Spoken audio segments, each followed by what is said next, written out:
Hello, everyone, and welcome to this week's episode of Hotline League. It is going to be a really good one because we have some interesting stuff to talk about on this week's episode. Obviously, week 2 of LCS hit, and we also have a whole bunch of other, I guess, little drama flares, maybe some extra stuff that has unfolded since the layoffs the last time we did the show and all that stuff. So we'll talk about all that here on this week's episode. But first, let me introduce my co-host in Cubby. Cubby, how's it going? It's good. It was honestly, I gotta say, I made it back to LCS this weekend. I didn't get to go week 1 just because of how my schedule worked out. But it was a lot of fun being there, and the show being on weekends was honestly great. Like, the studio's been so much more packed, and I never really got to experience the studio beforehand on weekends because I moved out here last year, so that was a lot of fun. And also, I got to support Kangas, who was our guest, who was on LCS too that day. So that's cool. Kangas, welcome, I guess. How you doing? You know? Perfect segue. Yeah. Perfect segue. Yeah. Thanks for having me on the show. Why did you? Yeah. You've done my job for me, Cubby. Go ahead and introduce. I mean, you work with Kangas a lot, so you should be the one to introduce them. Yeah. Well, Kangas, it's great to work with you again here on Hotline League. Thanks for joining us. You made another LCS appearance this past week. Congrats. I know it's a big deal for a lot of us, especially in the Tier 2 scene. Yeah, how you doing, man? Doing great. Like I was saying before the show went live, recovering from 2 days of cast, because you and I casted together Challengers League on Sunday, which is part of why it's harder to make it out on weekends. It's awesome having LCS on weekends again, but then for us Challenger casters, we have the show right afterwards, so we can't make it out every day, but at least we can make it out some of the days, which is really fun. But no, I mean, it's the dream, right? Being able to cast LCS is what all of us are going for. So it's super fun being there with the crowd, try to get the crowd making some noise. And I think having 2 weekends in a row with sold out shows, I was worried that week 2, I was like, oh, I'm going to get the half filled crowd and like not as many people there. But there were a lot of folks still around at the studio. So that was really awesome. Yeah, no, it's been super good. I think on Saturday or after Saturday, they did the Kia Fan Day event, which was pretty cool. I think I know there were a lot of teams salty that not all teams were invited to participate. I thought that was really overblown drama, but I do think that maybe it's a hot take, but I don't care. But I do think that they did a really good job with that, and I got a burger for free, so that was a deal. Shout out to Thank Energy you. for bringing dogs. They had actual dogs there that you could like hang out with and pet. That was great. Oh, was that them? I didn't know if that was LCS or that was Energy. That was Energy. Yeah. So. Oh, by the way, apparently it's so funny. I will do tests beforehand. Twitch chat will tell me my audio's fine, and then people will say that I was peaking right when the show starts. So let me know, everyone, if audio is better now. And I'm sorry, podcast listeners and people who start the show and then they hear me going crazy. But it's I think we do have some cool stuff to talk about. I think the biggest stuff is probably going to be week 2 LCS, but if we get a caller about the TSM thing, I mean, it's funny because I feel like, one social media's manager's contract ends, and now this is it's like all this oil was just sitting there waiting to have any kind of little spark or ember hit it. Wait, and do I need to check back in on this thread? Oh, have you not heard about? I mean, you saw the thread. I saw it initially that right. Dunk was so let go. But here, let me give check back context. in. Dunk, who was the social media manager over there, his contract ended, and he tweeted, "Oh, my contract ended, no severance, blah blah blah." It's always a bummer when somebody loses the job. I'm sorry that Dunk lost his job. Dunk has me blocked because I used to say like TSM is kind of shitty. And so this definitely feels like a leopards eating face party moment. Or is it cheetahs? Whatever. Anyway, so it's like, yeah, they are shitty to the people who work for them, and they did a lot of shitty things. And now this is the next person who's like being treated poorly by them. But I do think that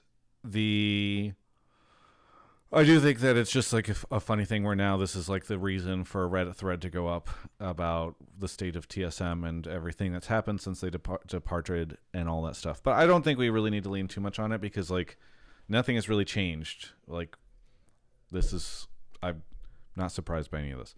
Does it's TSM really- still have an active roster in any major esport title?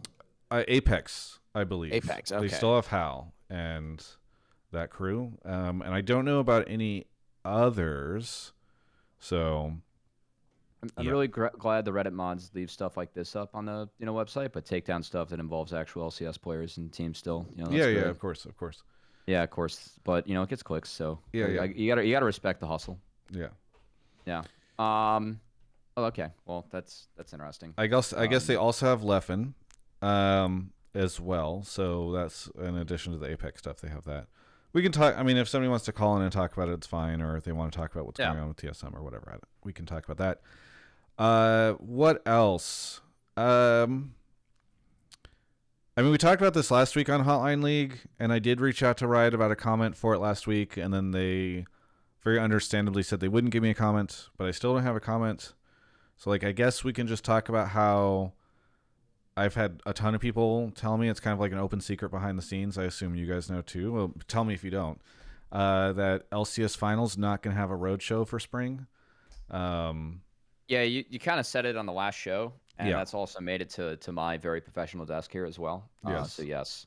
Yeah. I've heard rumblings, rumors going around. I never heard any confirmations, though. The last I had heard, it was still just in the conversation that there wouldn't be one. Yeah, I mean, it's like part of the reason why I don't mind saying it is because one, I didn't get a comment from Riot when I reached out about it before. Two, it's such an open secret now that and we're now done. We're now a third of the way through the split.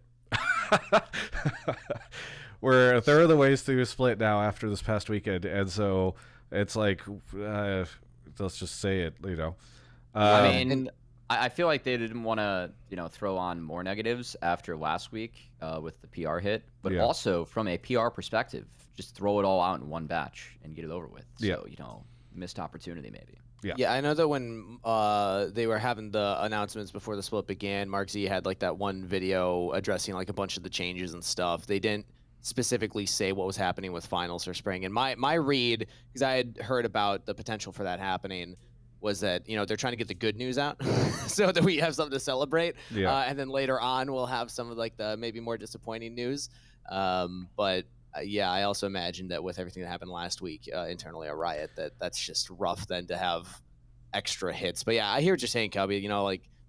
If that is the case, ripping the Band-Aid off might be for the best, but yeah, I also, just so that people know, I've assumed there was a pretty decent chance of this since last year when Mark and I were on the show talking about how LEC was clearly moving to only having one finals or one road show or whatever.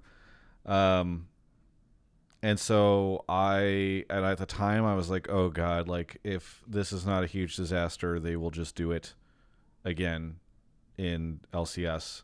So I don't I see some people being like, wow, Mark killed the road show or whatever. I just assumed there was not a road show to begin with. And they just didn't, as you said, Kangas didn't want to say anything at the start of the year about just put all the good shit up front, get people to tune in for week one, and then beat them down with the bad news. Now this next week we're gonna get, hey, we almost hit 200,000 concurrent viewers, and by the way, we're gonna have a roadshow in summer.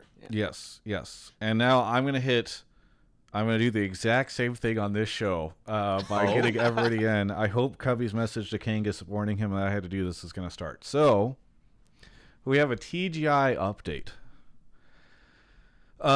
You may notice, we're just going to do this as a quick note at the start of the show here. You may notice that there's no logo on this stream, this show, for the first time in, I think, 6 years. We do not have a sponsor for this episode. Alienware, I was informed a couple of weeks ago, has informed me that they are basically moving to this model where they're going to be working more on campaign style things, and rather than kind of doing the partnerships with people for the long haul like they did with me. This is still obviously it's a bit of a bummer for TGI and will have pretty big ramifications, assuming I can't find additional partners in the future. But yeah, that contract will end, I think, at the end of this week. And you'll still see some stuff come out this week, a couple of social posts or whatever, but we've already hit all of our deliverables for Hotline League for this part of the contract. So, some additional information about that. One, I don't want anybody to be pissed at Alienware. They sponsored me. I think it was half a decade. I think we had 5 years of sponsorship, wow. A little bit more than that. Yeah. So like, a lot. Look at any esports partner in the esports scene. Like that just doesn't normally happen. And so it was like phenomenal. They were willing to do this. I think they were already starting to move, quite frankly. Like this was not a huge surprise to me because I think they were already kind of moving in this like campaign based direction last year, and I quite frankly feel like it was the relationship with me and the good vibes that kept us going for another year. But yeah, there'll still be some stuff coming out this week, and then after that will not we will not see Alienware on stuff going forward. I have gotten messages, and throughout the whole partnership, I've gotten messages from TGI viewers or people that watch my content telling me, oh, Alienware, I bought this new Alienware computer, I bought all this stuff. For those of you that have bought anything, especially recently, I don't want you to feel like frustrated with your purchase or anything like that.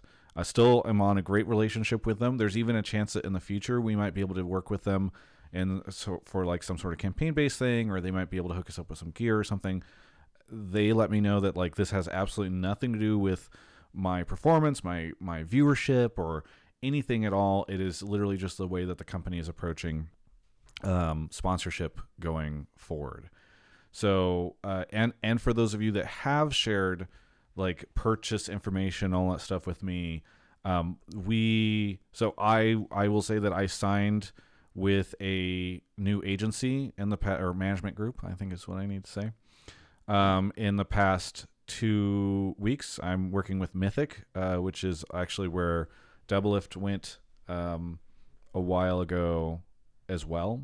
So they have a lot of different people underneath their banner, and I have talked to some of their leadership and had really great conversations with them that have made me optimistic going forward. So hopefully, we are able to get other partners in the long term. But for those of you that have sent me information like, oh, I bought this computer, or you've shouted out Alienware in the past or any of that stuff, all of that has, like, I spent a lot of last week collecting all that data to give to Mythic so that they can work with partners and share all this stuff so that they, basically make a case of like, hey, Travis is able to do really cool stuff with Hotline League and all that. So anyway, yeah, again, hopefully no one is bitter. Please don't be bitter. Alienware gave me 5 years of amazing support.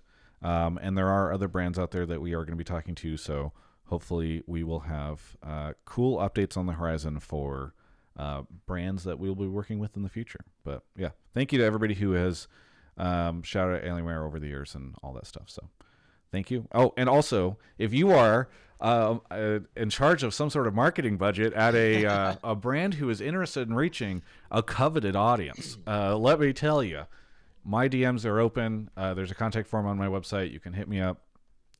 Hitting me up, especially, you don't have to go to Mythic. Feel free to, but hitting me up directly, I'm happy to just have a direct conversation with you, and we can go from there. So, yeah, especially if you work at a peripheral display or systems manufacturer, we have an open category for you. All right. Anyway, let's get into the reason why people actually tune into this show, which is the news and the callers. Cubby, have we had a chance to go through, not an org, Cloud9. We aren't at that point yet. Cloud9 on Twitch says an org. We aren't at that point yet. I have not ever taken money from an LCS org or Riot, despite, my detractors who are like, Travis is a Riot shill, Travis is in bed with these teams or whatever. I have never taken money from any of them. So I'm hoping to continue to get that streak going, but we will see how things go. But Cloud9, I appreciate the offer. Cubby, how are callers looking? Not bad. We got a few lined up. You want to go grab one? Yeah. Let's get into it. All right, let's do it. By the way, folks, if This is a great time for me to plug that you can sub to my Twitch channel. You can become a member on YouTube. If you become a sub on Twitch, I think you get ad free, and then you also get the chance to look at the VODs and all that stuff. If you are a member on YouTube, you get early access to interviews. There's like 5 or 6 interviews, I think, that are up right now that you can watch that are not public yet. So this is kind of a cool way to support the streams and the content stuff. And you can do both, even if you want, including Prime Sub. It was funny because last week I also found out that, I think probably 40 to 50% of my Twitch revenue, depending on the month, comes from Prime Subs. And I found out that Twitch is nerfing the shit out of Prime Subs. I saw that post when you tweeted it. Yeah, especially on my, especially on the partnership level that I had with them. So when it rains, it pours. Treethan is here though. Treethan, where are you calling from? Hey, I'm calling from Jersey City. Jersey City, and what do you want to talk about on the show? So my take is, if no one has seen this, they should. On Pros, the new show from LCS, who he said that teams don't do tryouts like how teams did in Korea, and he would like that here. I happen to agree. I think teams should be having open tryouts and pulling players from solo queue. So, I mean, in the past, they've done combines, right? Like Parth used to run a combine, and some of these other folks would do it. Can you elaborate on a little bit more, Caller or Treethan, on who he said, since we don't have the clip in front of us? Yeah. So basically, who he was talking about, how he would go to PC cafes in Korea, and they'd have this tryout thing. Weren't at PC cafes, but that's how he'd like get into solo queue and stuff. So basically, they would have what they call with testing, and teams would basically have various different tryout schedules for players that they just asked to try out from solo queue, and they would basically slot them into their teams. From my understanding of context, it would be like their academy or developmental teams. Yeah. And Travis, like what you just said, we do see that occasionally in LCS level. I don't know, Cubby, if you or Travis have more information. I don't think every team does it, but I do know teams like Team Liquid have done it. Evil Geniuses, RIP, were doing it. They did it twice last year. So I guess, are you saying that you think every team should do this? Like this should be the standard, or that you just want to see more of it? Like, I guess what's the ultimate ask from you? Who he said should basically be the standard. Teams should be running tryouts from solo queue relatively frequently, and either having them on as a sub or a trainee at this point. Obviously, the academy system is a lot different now, so that could work. And just really keeping a finger on the pulse on solo queue, which seems to be where all the action is nowadays anyway, since Championship queue is basically dead. I mean, it's like historically always been solo queue. I mean, this is where like I'll always get on the pedestal, right? And just like my solution to make League of Legends like effectively, or like how to emulate what Korea has in North America, it is to put this in every high school across the country. Because like the advantages that Korea has right now are that, as Kamikaze Platypus put, or Jonathan, GM of NRG in the past, Korea, like LCK teams, they have like 3 to 5 teams under their main team that they can use to farm. And the big advantage for this is that Korea is a much smaller country. They have really good public transit. So like they can reach a lot of the kids like through trains and railways, where in Korea, your day as a student, like at a younger age, is you go to class and then you pick like one craft to focus on pretty much. And like some people like in that schedule, like they will end up like pursuing League of Legends or like this game, right? Instead of like doing music or a sport or stuff like that, right? I think that it's not feasible in terms of cost. Like the LCS teams like can't even have a second team right now. You know, like they can't even have an acad team. Well, that's what I was going to ask you all. Yeah. Like Kangas and Cubby, what do you think about an idea where like you mandate the LCS teams to have like a secondary team that they have to support that could compete in like a interesting tier 2 type system or league? Would that be something that you think would help with this? I mean, it might help. I think the biggest issue is that it was all required to be in California, and that led to California state minimums. And now, like, people are remote. So, like, I know that there are a couple teams or players where, like, you have every player making like 2 to 3K a month, and that's considered a lot of money in our league, where it used to be like 55 or 65K a year of like California state minimum, right? Um, so I think that the cost like went down because LCS changed that requirement, and I think that that cost for a player is still too much. And in reference to Korea, my numbers like might be outdated. I'm sure that like LS and some folks that are more ingrained over there have more accurate numbers. But I know in the past, like if you're a trainee, you're getting like 200 to 300 a month just to like play, and that's not a cost of living in Korea is a lot lower, but like the wages are a lot lower too. So I think that like what Hui is saying, it makes a ton of sense for an LCK team because they can use those tryouts to fill like their 3 to 5 teams. Whereas in NA, like we have seen open tryouts for a lot of secondary teams. Like Kangas was streaming combines, which included the EG's combine, like from this past fall, and that is something that like some LCS teams have attempted. I just don't think that it's feasible because like there isn't enough space for them to fill, and they might as well just do like closed tryouts. Yeah. The funny thing is, if we had not reached the point where we dropped to 8 teams and we still had 10, I have it on pretty good authority. We would have seen multiple, basically like rookie promotions. Either of like way more rookies than we already have, which is a good amount. I mean, shout outs like Meech, Masu, Sniper, like some of the big names coming in, but we would have had maybe double that, if not more, if we had had those 2 extra teams.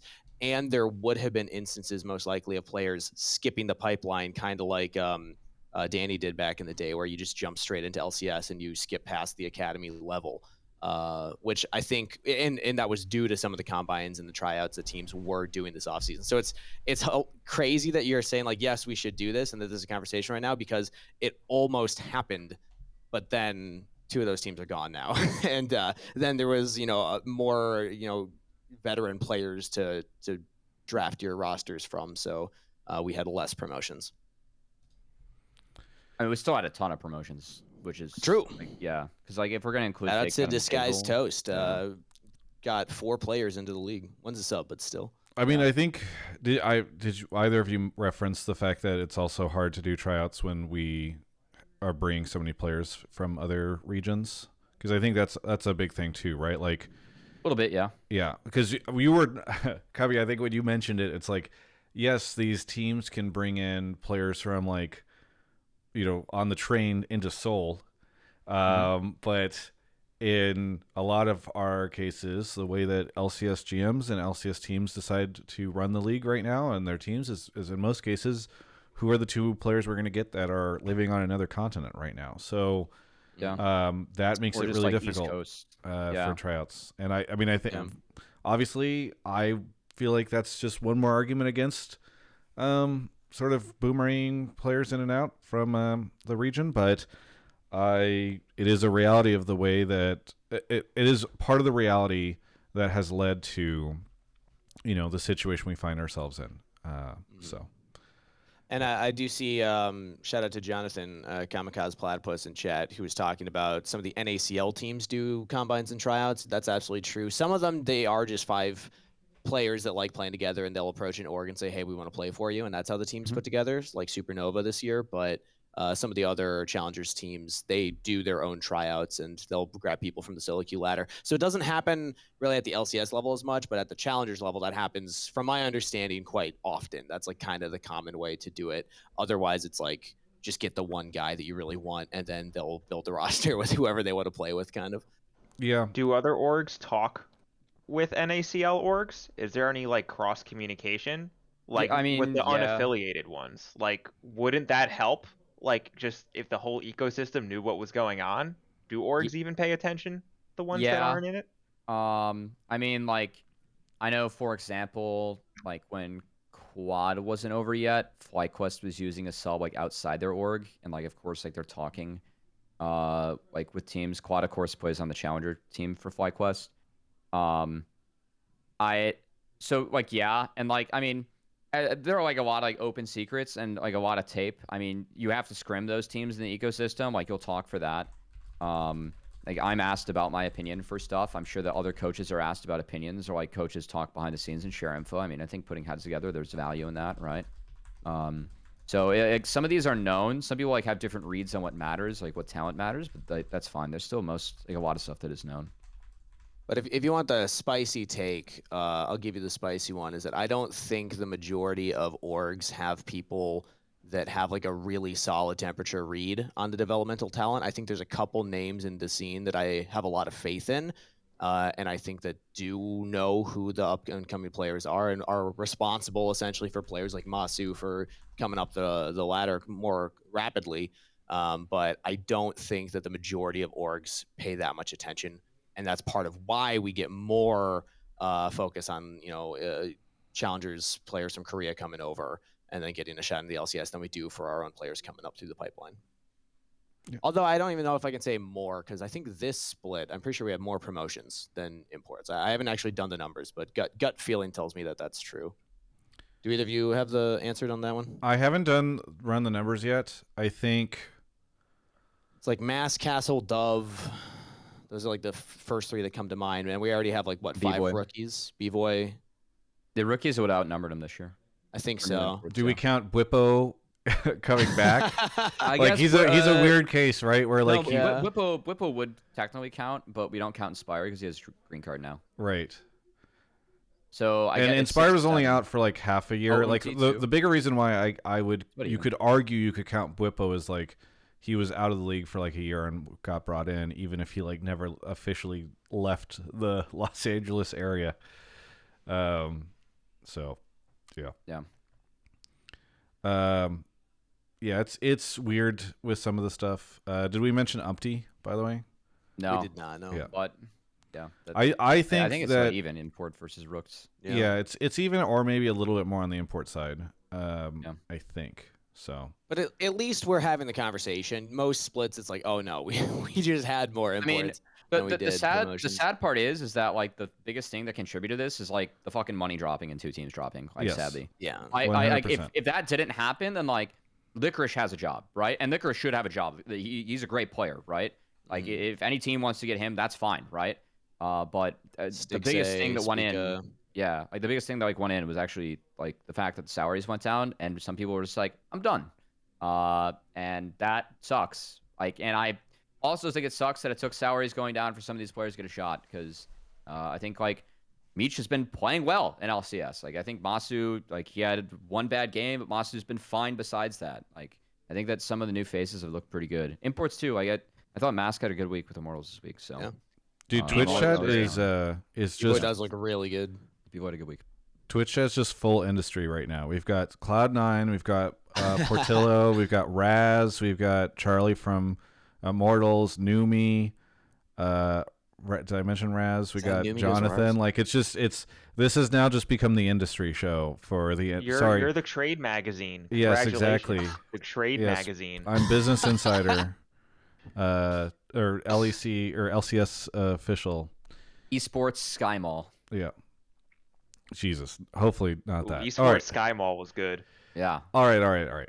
Anyway, I think that kind of addresses your take, treethan. But do you have anything you want to shout out? Shout out to Solo's Twitch stream. Very fun as a top lane main to watch that stream. So people should watch Solo's Twitch stream. Nice. Also, I wish he was still in the league. The dude is still really good. Does he rage? Because like after all the reputation he had about being like a rager in the LCS, it would be very funny if he like never raged on stream. Or does he rage on stream? It's like chill esports grandpa rage. Okay. Like very subdued, but you feel it, if that makes sense. Gotcha. Okay. No, I mean that sounds less toxic than his reputation would have suggested. So, but either way, thank you so much for the call, treethan, and we'll catch you next time. Of course. Yeah. All right. Off Kangas goes to grab the next caller. Kangas. Oh, I get the next one? Yeah, sorry, Cubby. I don't know why I said them. It's because I was holding whatever. It's fine. He already left. Cubby and Kangas right next to each other. I was already trying to move on to read out this giant outpour of subs that came in. Thank you to...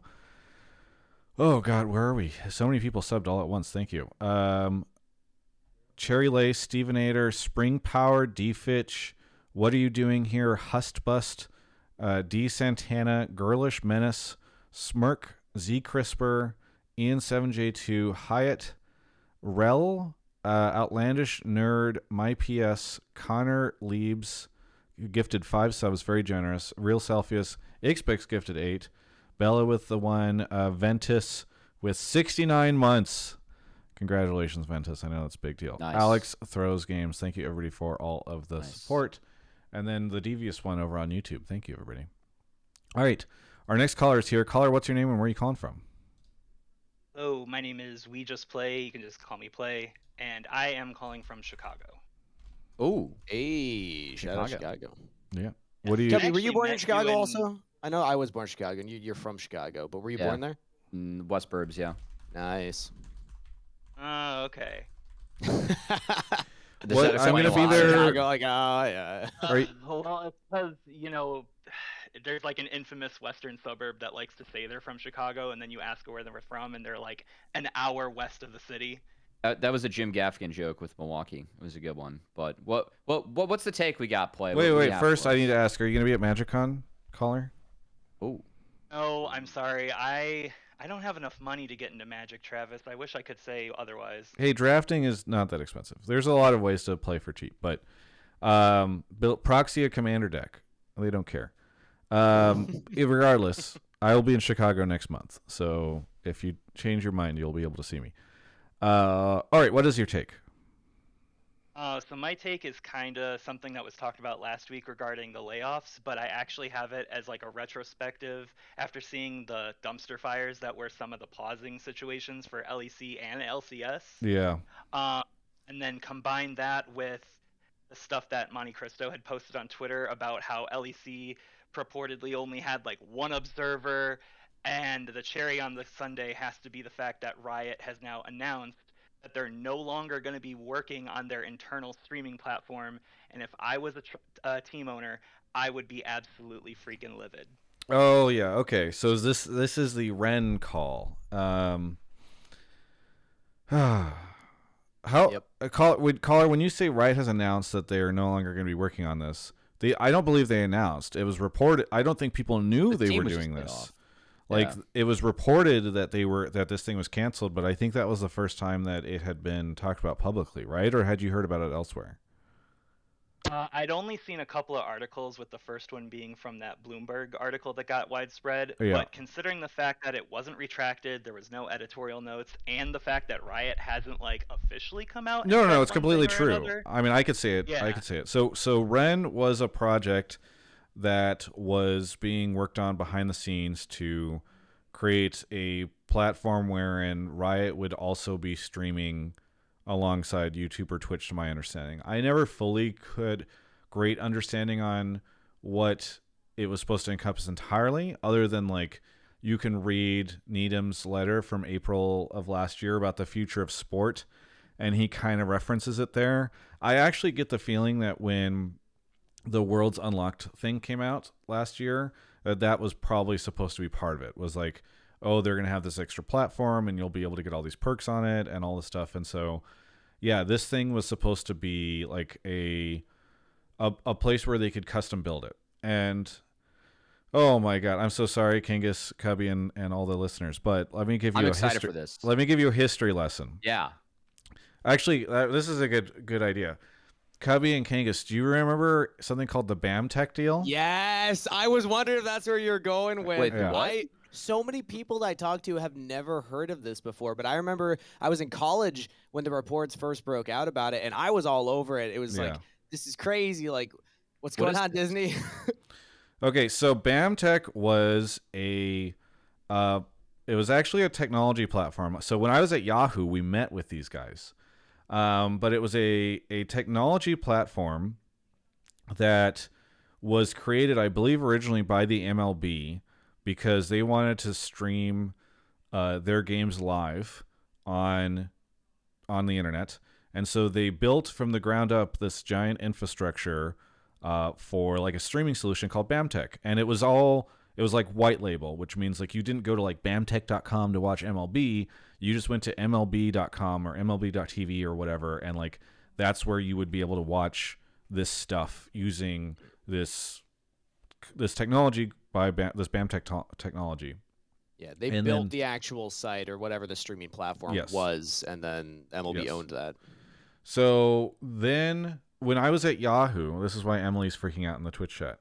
When I was at Yahoo, this deal got announced. It was like 2016, 2017, that BAMTech was going to pay Riot, I think it was like $350 million for rights to broadcast 7 years of rights for League of Legends esports. And BAMTech was going to monetize it. There was going to be like a subscription service, and believably on top of this, and then Disney. I think I'm trying to remember. I think Disney bought BAMTech in order to use this as the back end for like Disney Plus, right? Disney Plus. It was for I think ESPN Plus and they streaming. also BAMTech. I think at the time was also powering what was HBO Now or HBO Go.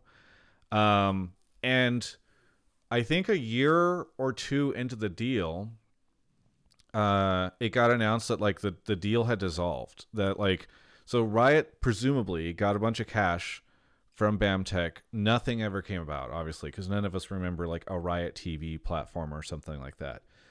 And it was just crazy. I did a video in my apartment, you can go find it, of me being like, it's a huge deal that this BAMTech deal ended. And I remember talking to, because like, oh, now they don't get any of this money. And I remember talking to Riot or some people at Riot at the time. I don't even think they're there anymore. And they're like, it's actually not that big of a deal. They're like, 350 million, not that big. We can make more. We're going to go get we're going to go sell media broadcast rights to like Twitch and YouTube, and we're going to do this on our own. Well, they tried to do that a couple years ago, and it was after Overwatch League had already soured everybody's mouth on the topic, and so then they didn't get these broadcast rights. So then, I think around the same time, I don't know when the idea for Ren was spun up, but like it's funny because Riot seems to have had their answer to the BAMTech thing be, oh, we'll just do this on our own. We'll create our own streaming platform, and then we'll be able to monetize it on our own, and we'll control it, and we'll do all this stuff. And so they spent years, I believe. Like I had been hearing about Ren for a very long time. Oh, Yeah. I've had like I've also heard about Ren a lot. Yes. Like yes. this was a big thing where like, I mean, pretty much like there are issues with the teams being able to monetize through the broadcast. And whenever a team would go to Riot to talk about it, they just kind of kick the can down the road to be like, oh, we'll consider that for Ren. Like that might be a part of it, you know? Yes. Yeah, there were a lot of things that were from talking to teams, like Riot really pushed, like, don't worry, we're going to unlock all this monetization through Ren. And there's the Bloomberg article, you should go read it. It probably does a lot better discussing all this than I did. But yes, so that was kind of the crazy thing was I remember on Monday afternoon or maybe Tuesday, I started getting messages from people that were like, I think Ren is dead. Like they just hit that entire team. Like that whole team got laid off. And I think a lot of us were always pretty skeptical about this. Like I remember talking to a friend of mine who about all this and just being like, this thing just sounds like such a waste of money. Like why do this? You already have Twitch who has created this platform that are running it at a loss for you. Like it just seemed like such a bad idea. And so and like Riot just takes forever to build anything. And I think that's part of the reason the BAMTech deal died. I remember I talked to a source at BAMTech around that time who was part of the team that was working with Riot on this stuff, and they'd be like, yeah, we go in and they just make no progress. Like I'll just say one thing I remember them saying, even though it's a little weird. They were like, we'd fly to LA, we would come in at like, you know, these guys are working for like a traditional company in New York, and they'd show up at like 9, nobody would be there. Riot people would show up, they'd do like an hour worth of work, they'd go to lunch, they'd come back, play a league game, then start working for the day at like 1 or something. So like it was never surprising to me, and I feel bad for the people that got laid off, like I'm sure very Yeah, talented engineers and all that stuff. I'm not trying to dog on that team or anything like that, but just like Riot as a whole, I'm not surprised that this product never got built. So yeah, there's my like 10-minute monologue, I guess, on Ren. Yeah, I have thoughts on And it. I like, Oh yeah, go for it. No, Sorry. your question. because I just kind of wanted to like really bring up like why I felt that was related to the layoffs, not just because of that team specifically, but because if you combine that pipe dream that they were, like Travis said, using as a carrot to be like, oh yeah, we'll have money for you, keep coming, but then combine that with the fact that there were all these layoffs with the regular broadcast team, which needed all the strength it could get. It just, if I was in the pro scene, both as an owner, a player, or whatever, it just would make me very nervous because it just doesn't seem like they're not putting their money where their mouth is. No pun intended. I for me, it's just like, like, it feels like a lot of the ambition is just gone. Like, Ren is, like, let's be honest, that is a pipe dream, right? Like, having, like, the Riot Esports Network. You can, like, tune in to watch this. I think it's like, for what it's worth, I think it's a terrible idea. Like, why not just monetize Twitch? Like, that does this just infinitely better, right? But, like, that is an ambitious project, and then it's just like, oh, yeah, we'll just, like, throw it in the can, right? And, like, big companies can do this. And, like, between that, like, limiting road shows, like, narrowing everything, like, it feels like a lot of the ambition for, like, hey, we can make League truly be a cultural thing, a cultural phenomenon is just gone. And that, for me, is, like, the shittiest part about all this. Like, I really believe, like, if Riot, like, did a better job of striking the iron when it was hot around seasons, like, 4, I think they did a good job from season 3 to season 4. And then, like, season 4 to season 6 was whatever. And then after that, I think that they, like, every decision that's been made is just, like, actually, like, set the scene behind as a whole. And, like, a lot of the ambition is just gone. And a lot of that was, like, it started with, hey, we need to make sure that every league is profitable, like, on its own, right? And so that has led, like, the excuse to just be, like, every year, okay, here's how, like, we can actually, like, cut more costs, like, here's how we can actually, like, drive things down. We can just, like, still run a similar product, like, make sure it's profitable instead of being, like, hey, how do we build something really fucking cool? And then, like, we'll make money off it later, right? Like, more startup mentality. Like, I feel like Riot really had the ability to do that, and they just never did that. And Ren, for me, again, is a pipe dream. Like, this was never going to happen. But they, like, it just goes into, like, the Riot mentality of, like, we're going to keep on pushing off these problems that the teams have right now to this pipe dream, and then just do nothing to fix it. And then we're just going to cancel it. And now what do we do about all the shit we could have done for, like, 6 years, It's terrible. I think the craziest part. Oh, Okay, sorry, okay. Kangas, go ahead. Yeah, I want to get in here because I've been hearing a lot of people saying like they don't believe in the Ren and what it could have been.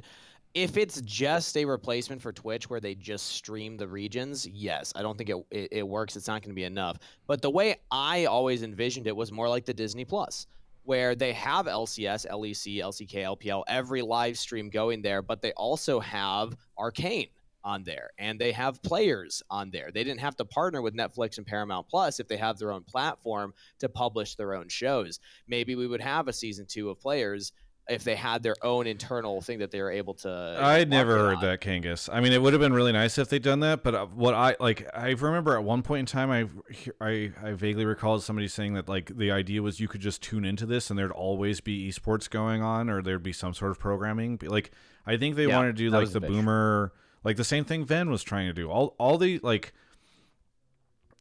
I feel like there's just these execs at all these companies that are like 40, 50 years old who are like, ESPN, that's the thing to be. This like 24/7 thing where you can just always tune into this central location and like you'll be able to watch something. And I don't know if that was really where Ren was, especially by the end of it. It could have been, I don't know. But like, I think that was it more than it was supposed to be like a Disney Plus style thing with a lot of different original programming. But that's what I wanted it to be, at least. Yeah. Because imagine you have a platform that has all that, and then all the Riot music videos and everything. I mean, they can still publish it to YouTube wherever they want to, but you have your own app on your phone where, like, they'll have the Arcane Season 2 premiere debut live on there or something like that. That'd be really cool, right? Dude, is it really cool? Like, I guess if it's free, but if I have to pay a separate subscription to this, then like that is not. I'd rather just have it on Netflix. Well, Netflix is price hiking a ton, so maybe I'd rather have it on Disney Plus or something. Like, I'd rather it be on something I already have. I don't need another app. There are already services that have better backends for all this stuff. Like, I don't see, the other thing is that building these streaming platforms is this crazy ass thing, because then you also have to build a sales team to build to sell. Server space is expensive as hell. Yeah. And like, I think I appreciate the ambition of the deal, but I think it was terrible. And I think that it ended up leading to a lot of problems not being solved that teams needed. And of course, now we're like in the money pit. And that would have been really nice to have like 6 years ago, if like just simple stuff. Like why is there not a sub button on the Twitch? Like that could like went to teams. We're using that for Challengers League to like literally help. And like I talked to Maryville. Thing this year, because like they tried it out last year with Challengers. That was like the test run to see if it was successful. It was very successful. We had a lot of subs at the Challenger level. Like we were at one point over 1,000, I know, which that's a lot of support at the Challenger level. Imagine what the LCS would be able to get. I know, like Maryville, they paid for half their team's travel based on the money they got from NACL, like the whole like college, like for like a whole semester. It's a lot of money. Like if you're thinking like how many teams they have and like traveling across the country, that's like at least 10 people whenever you travel. That's a good chunk of money that enable them to do more. Like LCS teams like would get a lot more money than that. Like why not? Like I just don't know like why this is not the case. Yeah, I don't know. I think, Cubby, I really like your point that like Riot consistently has said we're gonna put off doing this because we're gonna do like the 10 times better version of it. Yeah. That's just like a thing that I constantly see with them over all these years covering it. And then they hire up, do a bunch of stuff, and they go, oh man, this is really complicated.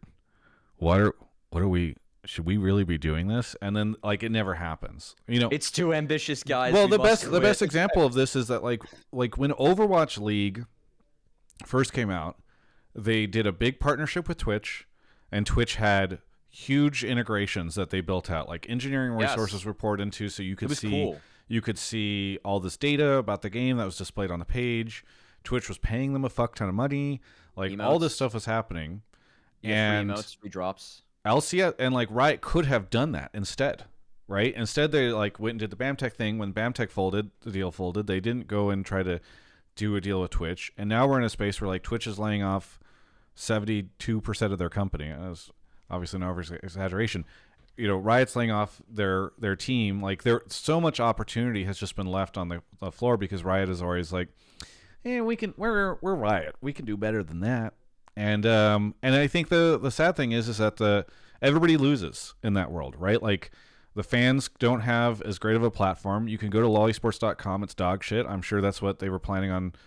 I'm sure it wasn't getting updated because they were planning on putting together the Ren page was going to probably replace it.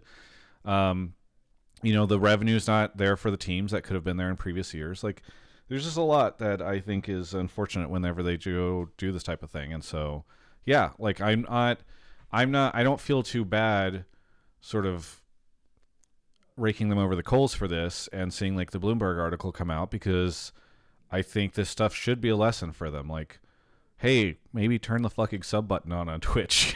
Like just take the little W's, because other than that, you're just racking up big L's. How hard would it be to do that, Travis? I don't know if that's possible. I don't know if we can turn a button on. I mean, at Riot, I'm sure it is complicated because here's the thing with Riot. Riot does this thing where, and it's like this at a lot of major companies, but especially at Riot, where they think so much about like what something means.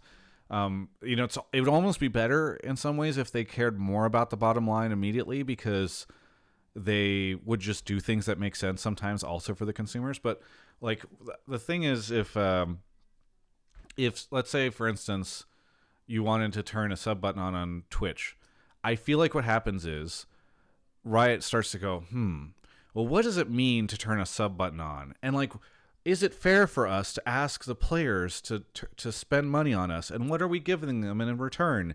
And what if instead of creating a sub button, we like did this other thing where, we just did this through the League client where you could spend $10 and then and that's even more money for us, and you get some sort of blue essence, and like these things, and then they get elevated to And then they're executives. like, what if we make our own platform? Right. We have the engineering Dude, to do all this. If you built told in me the back end. Ren spun out of what if we should turn the sub button on Twitch, I would believe That you. was the first domino to fall. I would believe you. Like, that is just, it is like such a Riot thing. And again, it's like, it is the way that a lot of companies, but like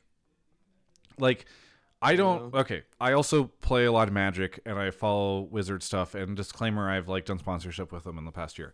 Those guys are fucking cutthroat. Like, they will just like burn things down for like whatever money they can get. And like, it is really shitty, and I enjoy Riot's approach overall more, but like, they don't, like, they'll just do something, and you know that it's because they want to make some more money, and it just makes sense in that moment, and they're like, okay, we'll turn this knob and make a little bit more money, and you're like, you're cool. It's not like, well, we could turn that knob, or we could create a whole new page of knobs that we could constantly be turning. We'll get it done in a year, and then 5 years later, they're like, eh. It's so sad because like I had a dinner with someone, like, and this was our conversation over dinner. We talked about, hey, we have a meeting, like the person was like Ren was in the topic, and they were like, what should we be pitching? Like, what are ways we can make money off the broadcasts, like from a team perspective, right? Because like teams need more avenues to money, and like we spent time like talking about like, hey, like here's what we can pitch, like where like should you be able to buy jerseys like for the winning teams? Like we pitched ideas like, if you pay to like have access to like a team emote, you have to pick like 1, 2, or 3, like based on like how much you put in. And then like if someone wins, if you spam it in chat, like on the screen, you know, the team emote pops up like a Discord emote, you know, like tossing around like crazy ideas like this, right? The point isn't like what the idea is. The point is that teams wanted this to happen because they needed to make money off this. Like it was a big revenue push for teams, like, and a big promise that Riot had, being like, hey, we can have like, we'll have links to like the stores, you know, like if you're competing, like we'll have links to like whatever you want to promote, like we can help that like on the page and like all this shit. Like in the downtime, we can run your team's content, like stuff like this, right? Like it's the Riot Esports Network. Like we can run stuff that involves our games. It was just so much was promised, or like, no, I don't know what was promised, but the teams did have hopes like on this. And like for everyone saying like, if I was a team owner, like I'd be pissed. Like I know they cared about this. I'd be pissed too. Like this again was what they used to kick the can down the road. It was thrown into this bucket, and it's just gone now. And in the meantime, what do they do to, you know, steady the tide and like the platforms they actually use? How do I get, like, if I see a team playing and I want their jersey, how do I get it right now? Can I do it through Twitch or YouTube? Like how fucking basic is it to like link a team store or like actually like update like shit like this, you know? It's not hard. And I don't know. I feel like they just massively dropped the ball. All right. Like, Anyway, we've you can beat never this think horse of for being- quite some time. Yeah. Caller, thank you for the call, and I really do appreciate it because I had forgotten about the Ren stuff coming out, and it's a fascinating topic that I care more about than I think the vast majority of people who watch LCS. Do you have anything you want to shout out? Heck yes. I got 2 things. One, awesome job with your Alienware partnership. I've actually bought 2 computers using your code, one way back in 2019, and then I just got a brand new M17 a couple months ago. It's beautiful. And They make 2, good shout out systems. you They and make the good systems, show. and they were a great partner. So They do. They're great. Love you, Alienware. Keep up the good work. Yeah. And second shout out, just shout out to you and everything. I actually met you when you were here for the live show in Chicago at the United Center, and it makes me sad that there's not going to be a road show, because seeing your show live and seeing it in the United Center actually made my partner want to get into League, and he actually starts playing it now. So I have Nice. sucked another one into this madness. Travis saving League of Legends. One That's road show at a awesome. time. that's awesome. Well, thank you so much for the call. Thank you for the kind words, and we will catch you next time. Have a good night, guys. All right, let's take a quick break to talk about this evening's sponsor, which is none other than you. Yes, you can sponsor TGI in many different ways. So I have a whole link tree that is like a support link tree, which I'm wondering if we have that set up as a macro. Yeah, we do. if you do !Linktree in Twitch, I don't know if you can over on YouTube. I don't know if we've set it up on there, but Numi will link it if that's the case. You can see all these variety of ways to support TGI. And I need to look at some additional ways to do that. I've thought about doing Patreon. I think it's tough when I'm already asking folks who watch the live show to do YouTube membership and Twitch. So maybe we can figure something out. I don't know. But yeah, if you do that, it is very much appreciated. And just so folks know, I do pay Cubby to do the show. So doing the show has a hard cost associated with it every week. Cubby very generous on what he has asked for in that, but it's not like I have to. It's not like the Mark days where that dude was asking me for $10,000 every episode. Oh my goodness. Yeah. Wait, I should have called him before this then. Yeah. No, well, hey, listen, you see, he had to leave because it wasn't enough for him. So that's why you got the private jet now. Yes, exactly. So hitting up those links, hitting up those resources. If you are a podcast listener, if you're watching over on YouTube, the link tree should be in the description, and you can find out those options. Yeah.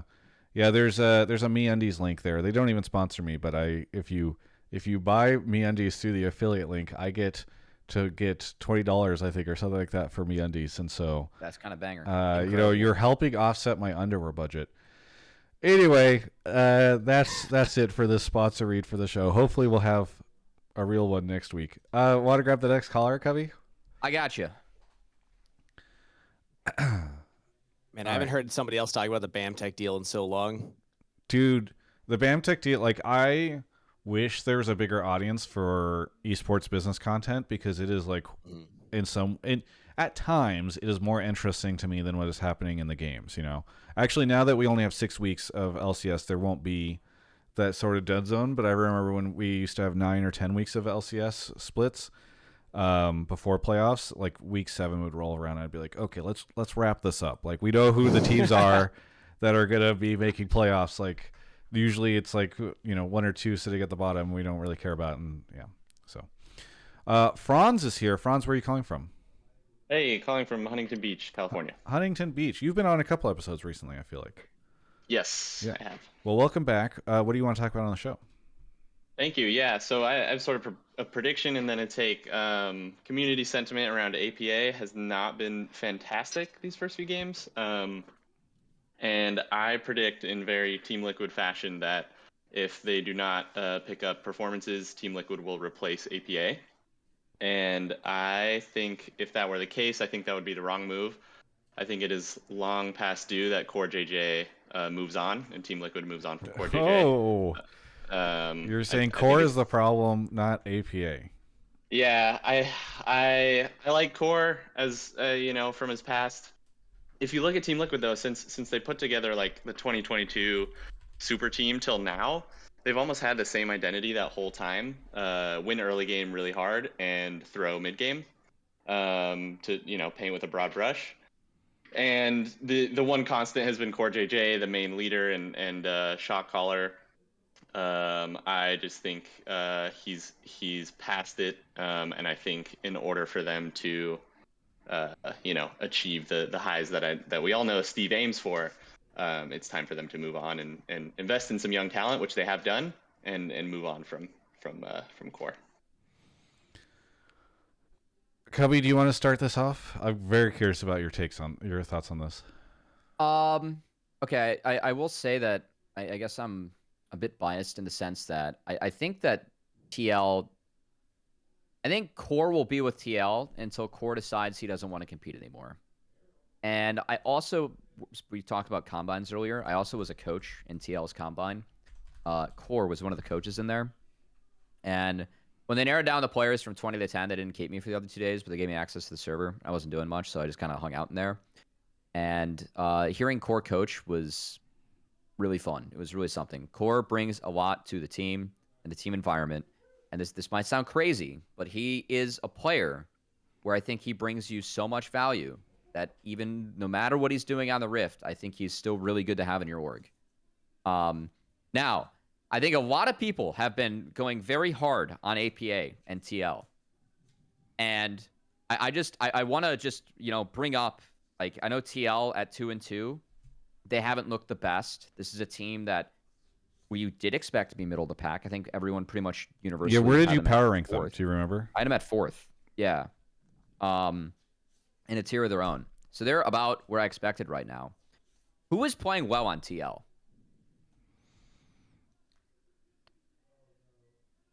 That's a great question. Everyone wants to kind of bash APA. Who was playing well on TL? Twitch chat was mostly saying Impact and Umpty. I'd say the top half of the map. Impact. I mean, I think top lane is honestly. It's hard to figure out who's playing well top lane. Honestly, we're gonna be honest. Impact the map on 2 Udyr games is great. I think Umti's been okay. I don't think anyone's in the first couple minutes of the game. Usually, their laning phase is good. I don't think anyone's playing great. So if everyone's pointing the blame at APA or Yawn, who are the 2 younger players, I think they've kind of taken a fall. I would just like to ask, hey, who's playing well? I really don't know anyone on TL that's playing well. And I went through the tape. I thought Yawn's actually been okay. I know that the FlyQuest game, I'm actually going to kind of chalk up more to draft from this week. I really don't think the TL had much of a chance to win off that draft. And then the other game, I thought that APA got fed and he was the focus and he managed okay. I don't think that he played super clean, but they won. Mm-hmm. So I also almost betrayed Umpty. Almost, but it yeah, that was bad. There were a couple fights where he did the Triss combo but was off 100 HP. Yeah. So he didn't clean up. And then he jumped into a Nazir ult, which was pretty bad. I don't think he had his best game, but I don't know I don't get the bashing of APA because I don't know what the community's expectation is for APA, honestly, because my expectation for APA is that he is a middle of the pack mid laner, and I'm hoping that he improves. Yeah, it's also APA. I don't have a ton of expectation for APA. Playing with a new jungler now, and APA last year when he first came in, I mean they had content pieces, even though the language barrier was there. APA and Pioshik seemed to share the same opinions of what plays they wanted to go for, and they looked like they had a lot of innate synergy that they didn't need to build up. They just played and saw the game in similar ways. And now you don't have that anymore. It's a new build. It's a new team. So I think obviously APA is going to look different, and he is getting focused a lot in these games. His Ziggs game in particular, they were just waiting for wherever APA was going to go, and then they would just pounce on the Ziggs, which is partly on APA for walking into brushes that are not warded, but also it seems like a lot of teams have that game plan of shut APA down. And yeah, I think that it'll take some time for this Team Liquid roster to really figure out how they want to play the game. Yeah, I mean, I think I have a hard time 2 weeks into a split thinking that anyone should be making changes unless something just feels dramatically terrible. And so it's only 4 games. I know APA was upset last week that he'd only played 2. So I think a little bit more time is required. And again, in an 8-team league, you have a lot of leeway. I feel there's not a lot of competition. I guess you could suggest maybe there's less playoff spots or something, but it's just not. I don't think it's an issue right now. So I think a little bit more time is fine. What do you think of the core stuff though, Kangas? That is a bold move to say Core's the problem. I think that Core does, like Cubby had said, brings so much more outside of just in-game performance that I would want to keep this player as long as possible, especially when you have...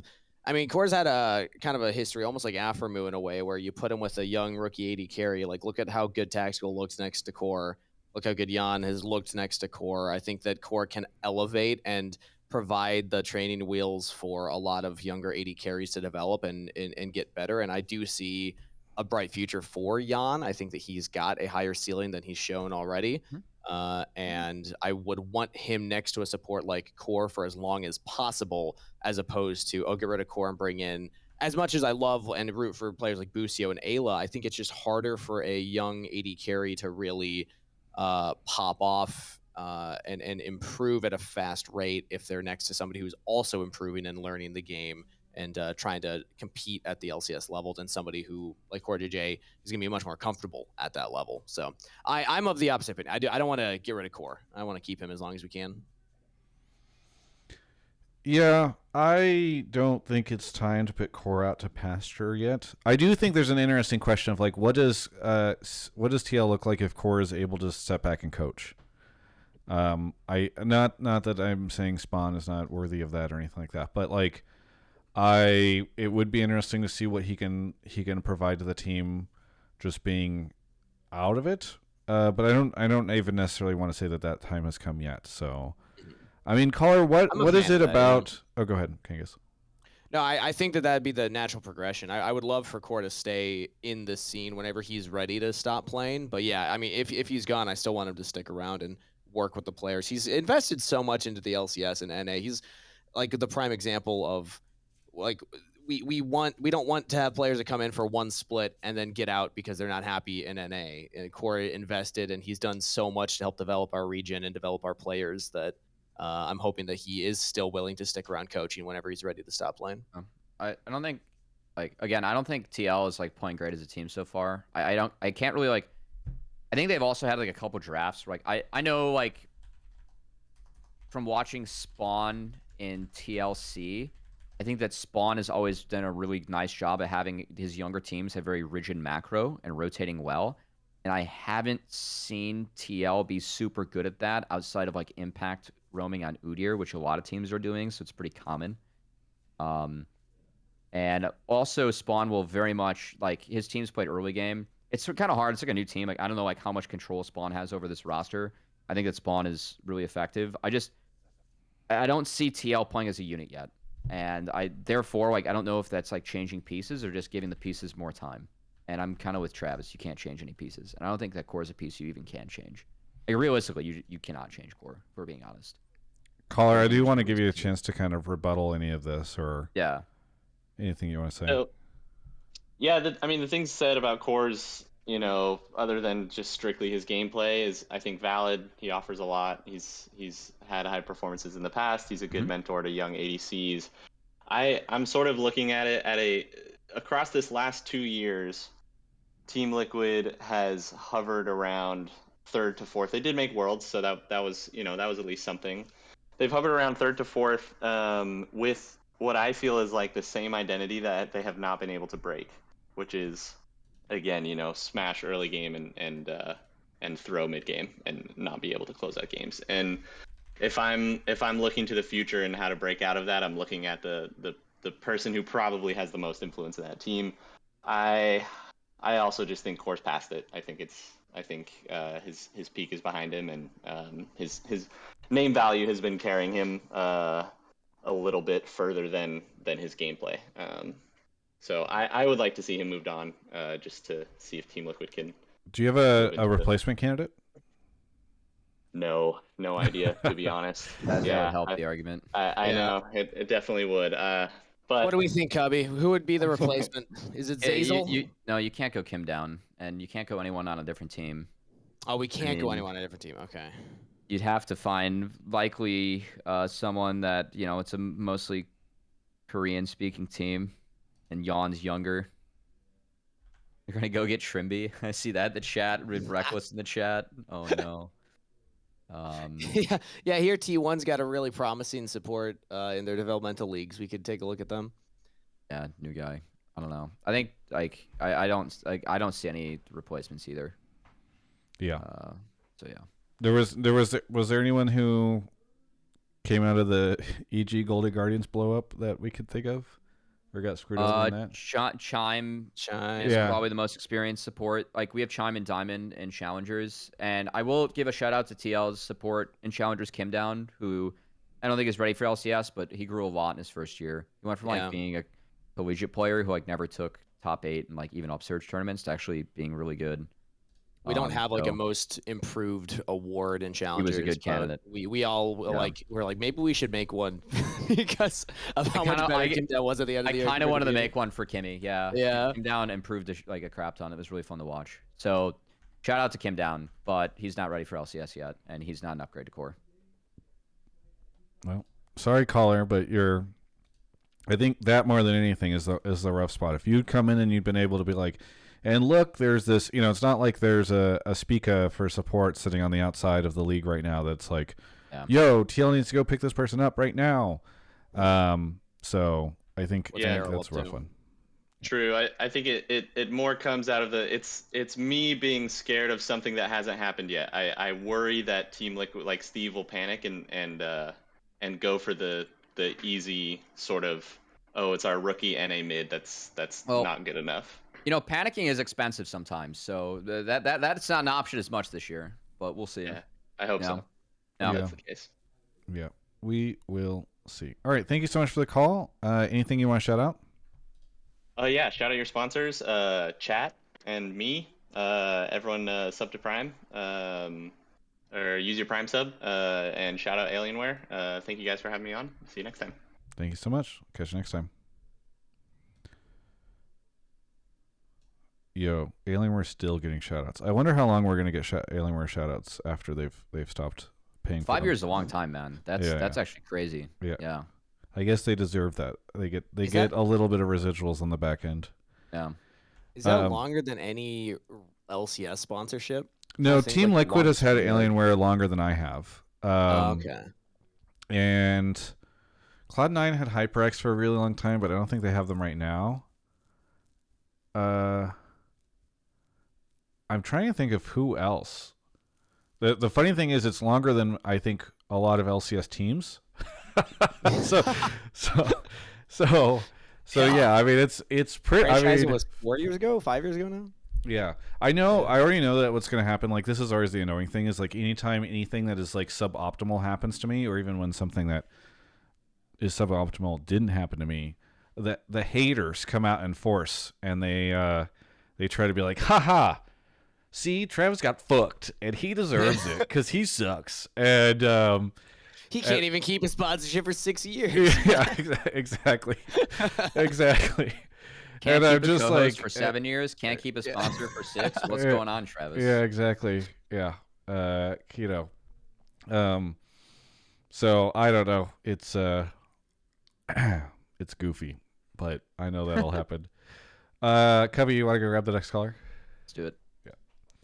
Thank you to a whole bunch of people who subbed. Where were we? Alex Throws Games, Silly Shadow, Director Donut, Meek Out, Finance Consultant, Mac to Ace, Sushi Daddy, Illumination, Psych for the 5 gifted, Perchy, Be Gentle Baka, Jaffe, Bowen, thank you for the 500 bits, Devious One, thank you for the tier 1. Over on YouTube, thank you to Jeremy, who has thrown out $17 my way, Babushki, sorry.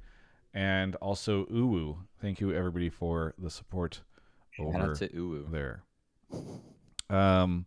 Where Is it are just UWU? How'd they get that username? That's incredible. Well, it's YouTube. So YouTube, you can have like whatever name, like somebody has Jeremy or whatever, and then you like click their profile and they have like a different thing. So it's a little different than Twitch.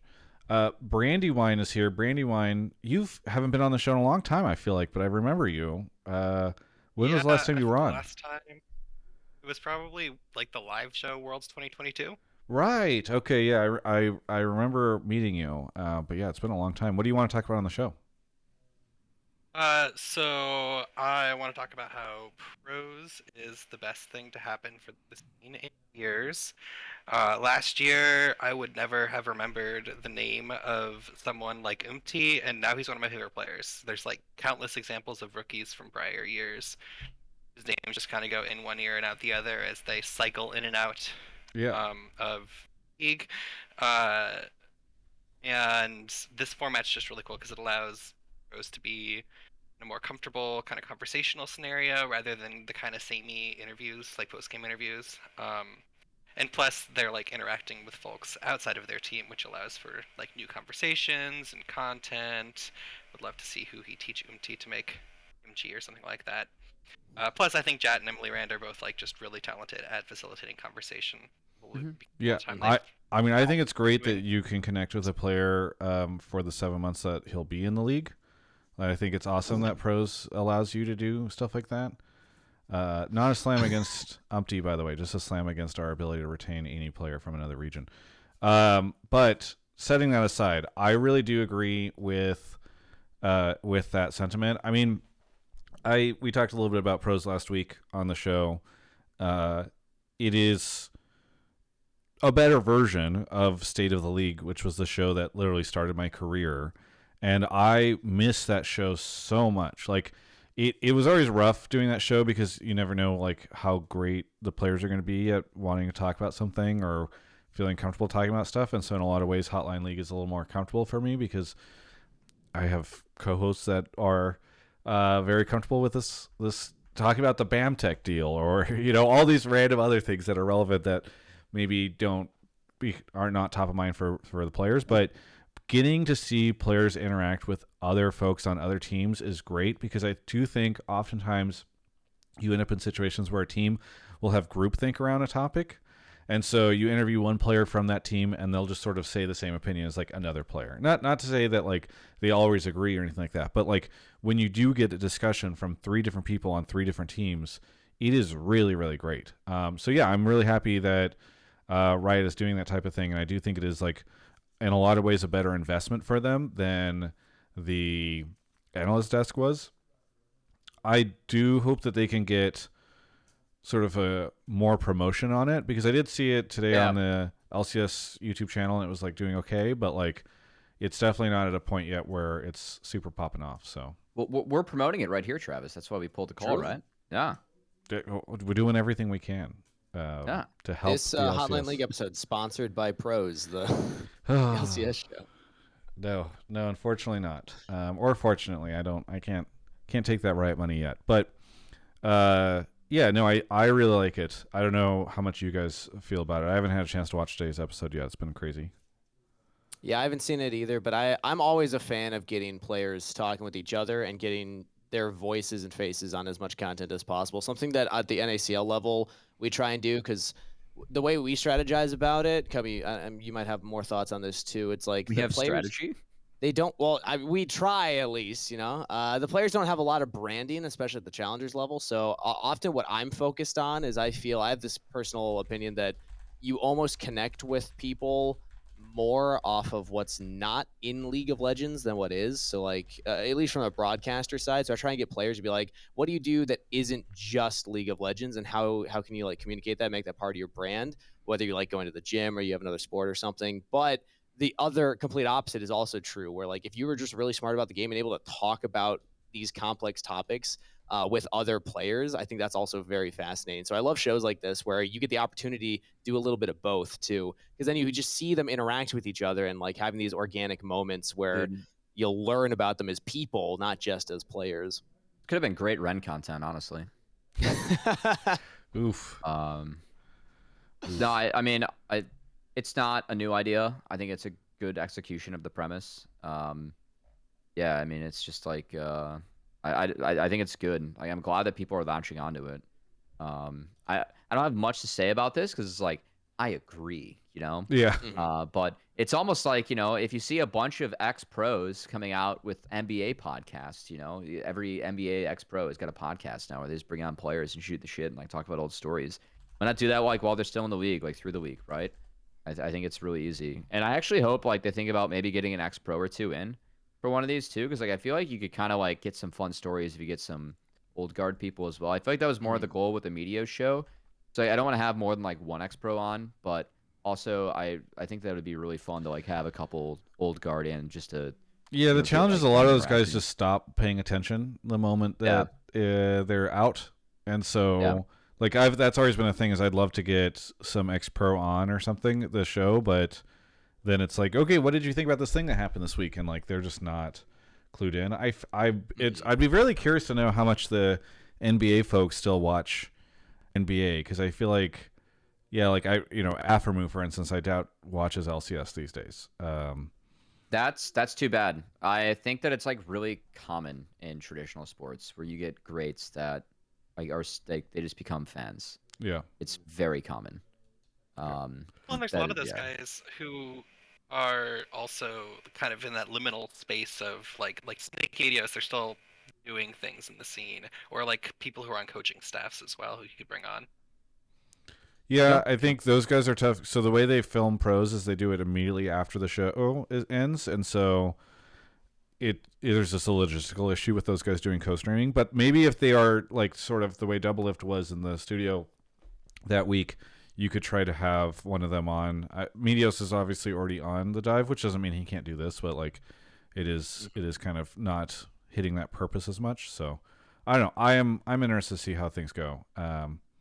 I do want them to bring more ex-pros on as guests for the show because they've been. I mean, I was a guest this last weekend. I know for the that LCS, you mean, not for pros? Yeah, but if they bring him on as a guest for just like the show day, they can keep them around for a show like pros at the end of the day, right? Like I filmed some extra content at the end of my guest day. I assume that they can do that really with anybody that they bring in. So say they had Medios, or even players that aren't like, retired pros, they're just not on a team like Spica, Stixay, somebody to still have them involved in the show in some capacity would be really cool. Yeah. No, I think that is super cool. So, hey, thank you so much. Ask a quick question. Oh, yeah. Yeah, I was just because I mean, I've heard you talk about State of the League. I didn't start watching LCS until 2017, so I didn't see any of that. But whatever happened to that? And I guess I just haven't seen any sort of longer form content that brings people together like this. Is it just that like teams are hesitant to let folks outside of the established names? Or so I'm going to burn my relationship with Kangas right now by admitting that before Cubby hit up Kangas, I had reached out to 7 different people today about coming on the show. Yeah, I think Hey, Travis told me 8, Top so 10. you know. I think 3 were coaches, 4 were players, or maybe 5, or might have hit up 5. Maybe it was 8 people. And one coach said, I have a personal issue today. Another one just hit me with a no TY. And the third did not get back to me. On the player front, Insanity, I think, was the only person to reply to me, and he said, oh wait, I got it. I just got a message from the other coach that said, sorry, I had plans tonight, which is fine. It's a weird line. Go and you were gonna get him in. Yeah. It's a weird line where you if I reach out to people too early, I found that the best time to reach out to pros is the day of, because if you reach out to them like before their games, they're like, I don't fucking want to think about this. And they might even forget about it. But if you reach out to the morning of, they're like, oh yeah, sure, I'm not doing anything tonight. Busio replied and said that he was busy, and then Insanity said that I should he said he had a meeting tonight, and then he said you should probably ask other people. I'm sure Zazel might be down.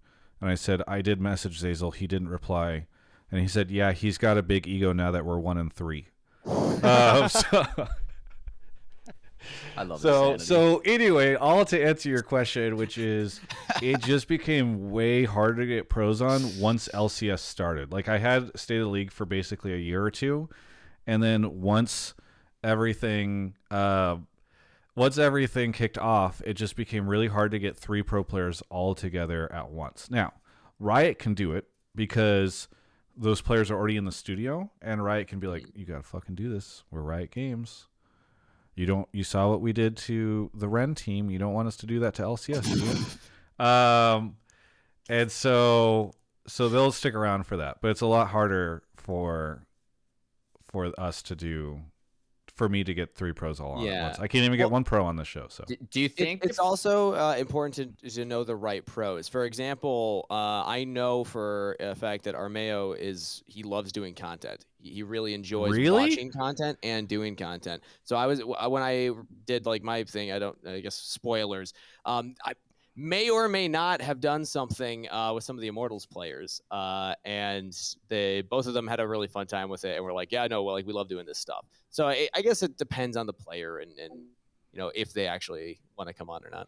Yeah, and oftentimes I try to leverage Palafox. I feel like I can always get on the show because he's one of the players I'm closest to. Like we'll just hang out and talk at times around the studio or at events and stuff.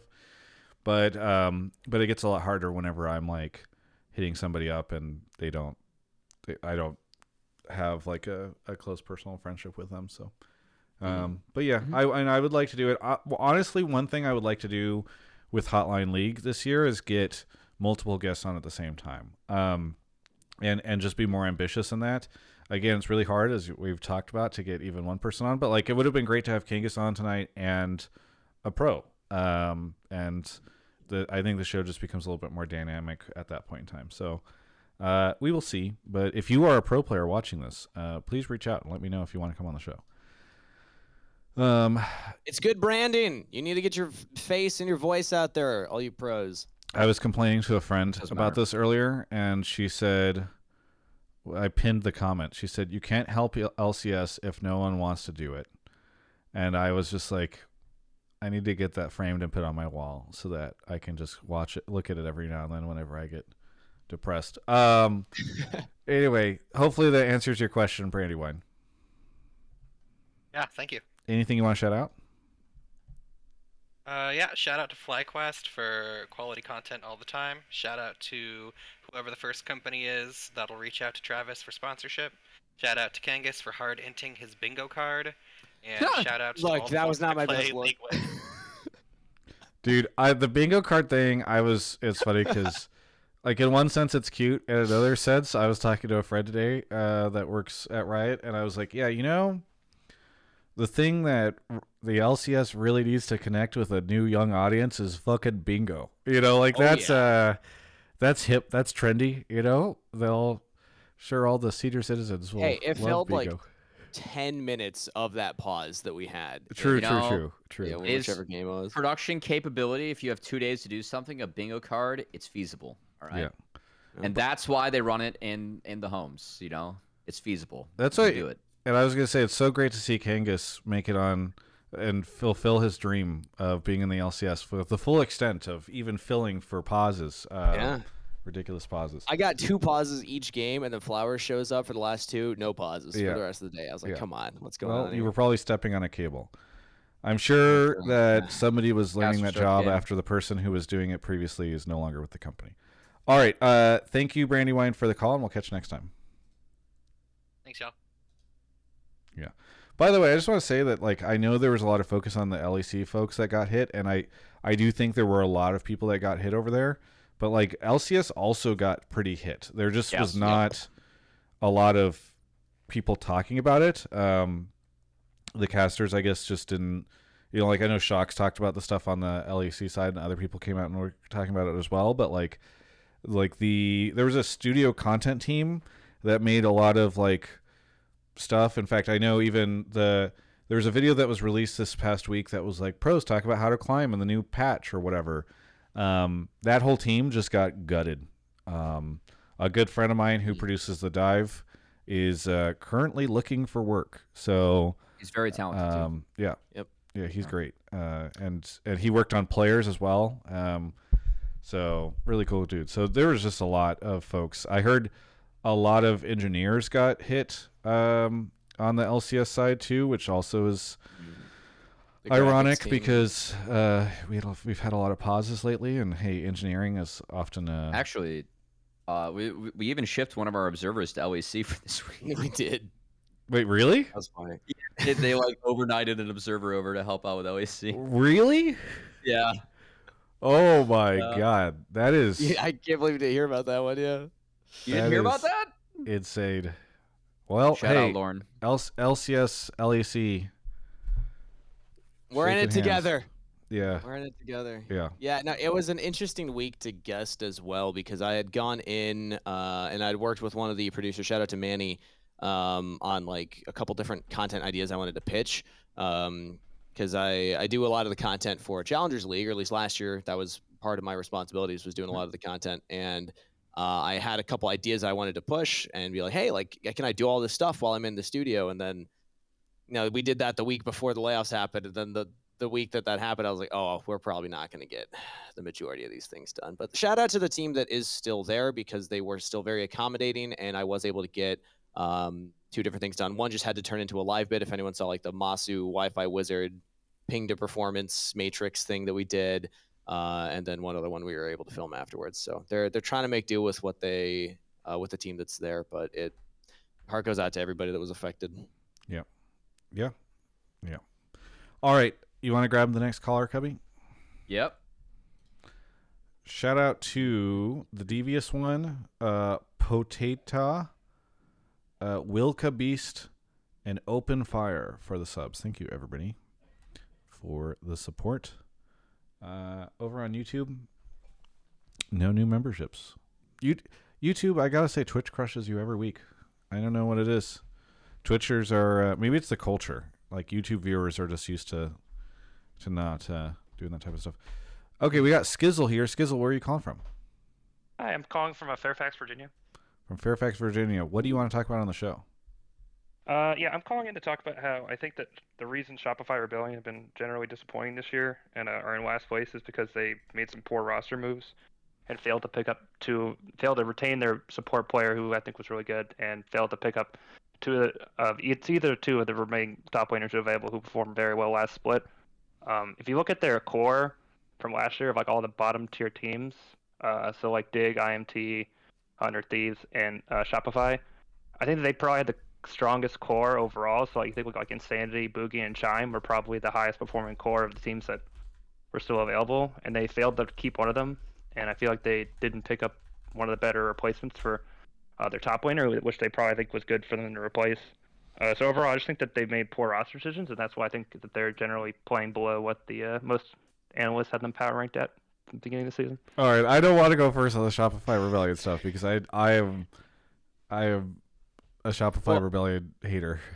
I'll take first here then, and then Cubby can tell me if he agrees or disagrees. I think that Shopify's general strategy, I don't know what was happening behind the scenes or any of their scouting and actual signings, but if you look at the players they picked up, a lot of the disguised core from NACL Summer Split, they won the split. So Fake God coming in, Zeyzal coming in.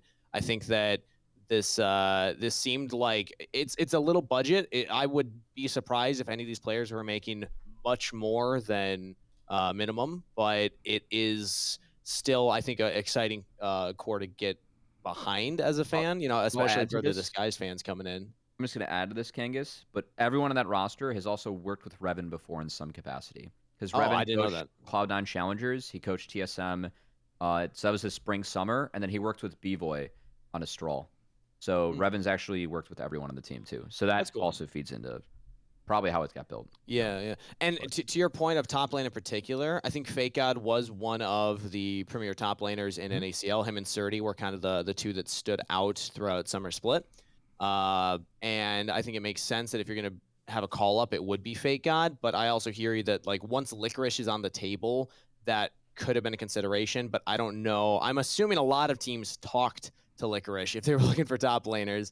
But again, I don't have insight as to why that wouldn't have happened, but I hear you there. Like, I think that there were other choices that we, as just a fan of a team and saying, I want them to be the best, they probably could have made pushes for other players. But overall, what they got, I'm still happy to root for this team. I know that they're not going to be like a top team, but there's pieces there to get. Why are you happy to root for them, Kangas? I'm happy about Zeyzal's comeback. I think that Zeyzal in particular, so that one I disagree with. I think that I would take Zeyzal over Chime. I'm rooting for Chime, want to see him succeed, but if I'm a team that's wanting to win and also wanting to, get a fan base behind me, I think Zeyzal's story is so cool because he just kept denying offers that were not good enough for split after split, playing in amateur academy instead, because he was like, I know what I'm worth and I don't want to play for a bad team for not a lot of money.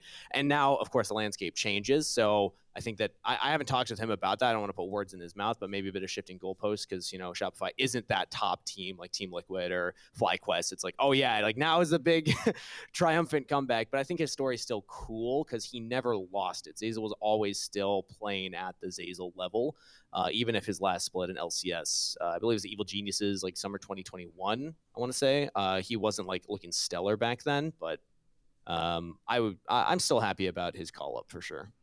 I love Zeyzal a lot as a player, and I love his story. I think that's a great reason to root for Zeyzal. I'm not convinced that's a great reason to root for Shopify Rebellion. But Cubby, I want to hear what you're going to say. I mean, I thought that we announced the two teams leaving soon enough to make sure that every player found a home, Travis. I thought that we solved this when it was announced. Yeah, I mean, I think that is a. When Kangas, you were talking about the Licorice thing, I think a lot of it was a timing thing, right? Where Riot announces right as free agency starts, but after all the rosters are pretty much decided, like. But none of the rosters But were before free actually agency. announced, or from my understanding, locked in until a couple days later. So. Oh no, dude! There were so many rosters locked in, man. It was like all verbals. Like Yeah, but yeah. verbals are not locked in, right? Yeah, but I like think betraying we've seen verbals examples. isn't the best. And also like there were Happened before.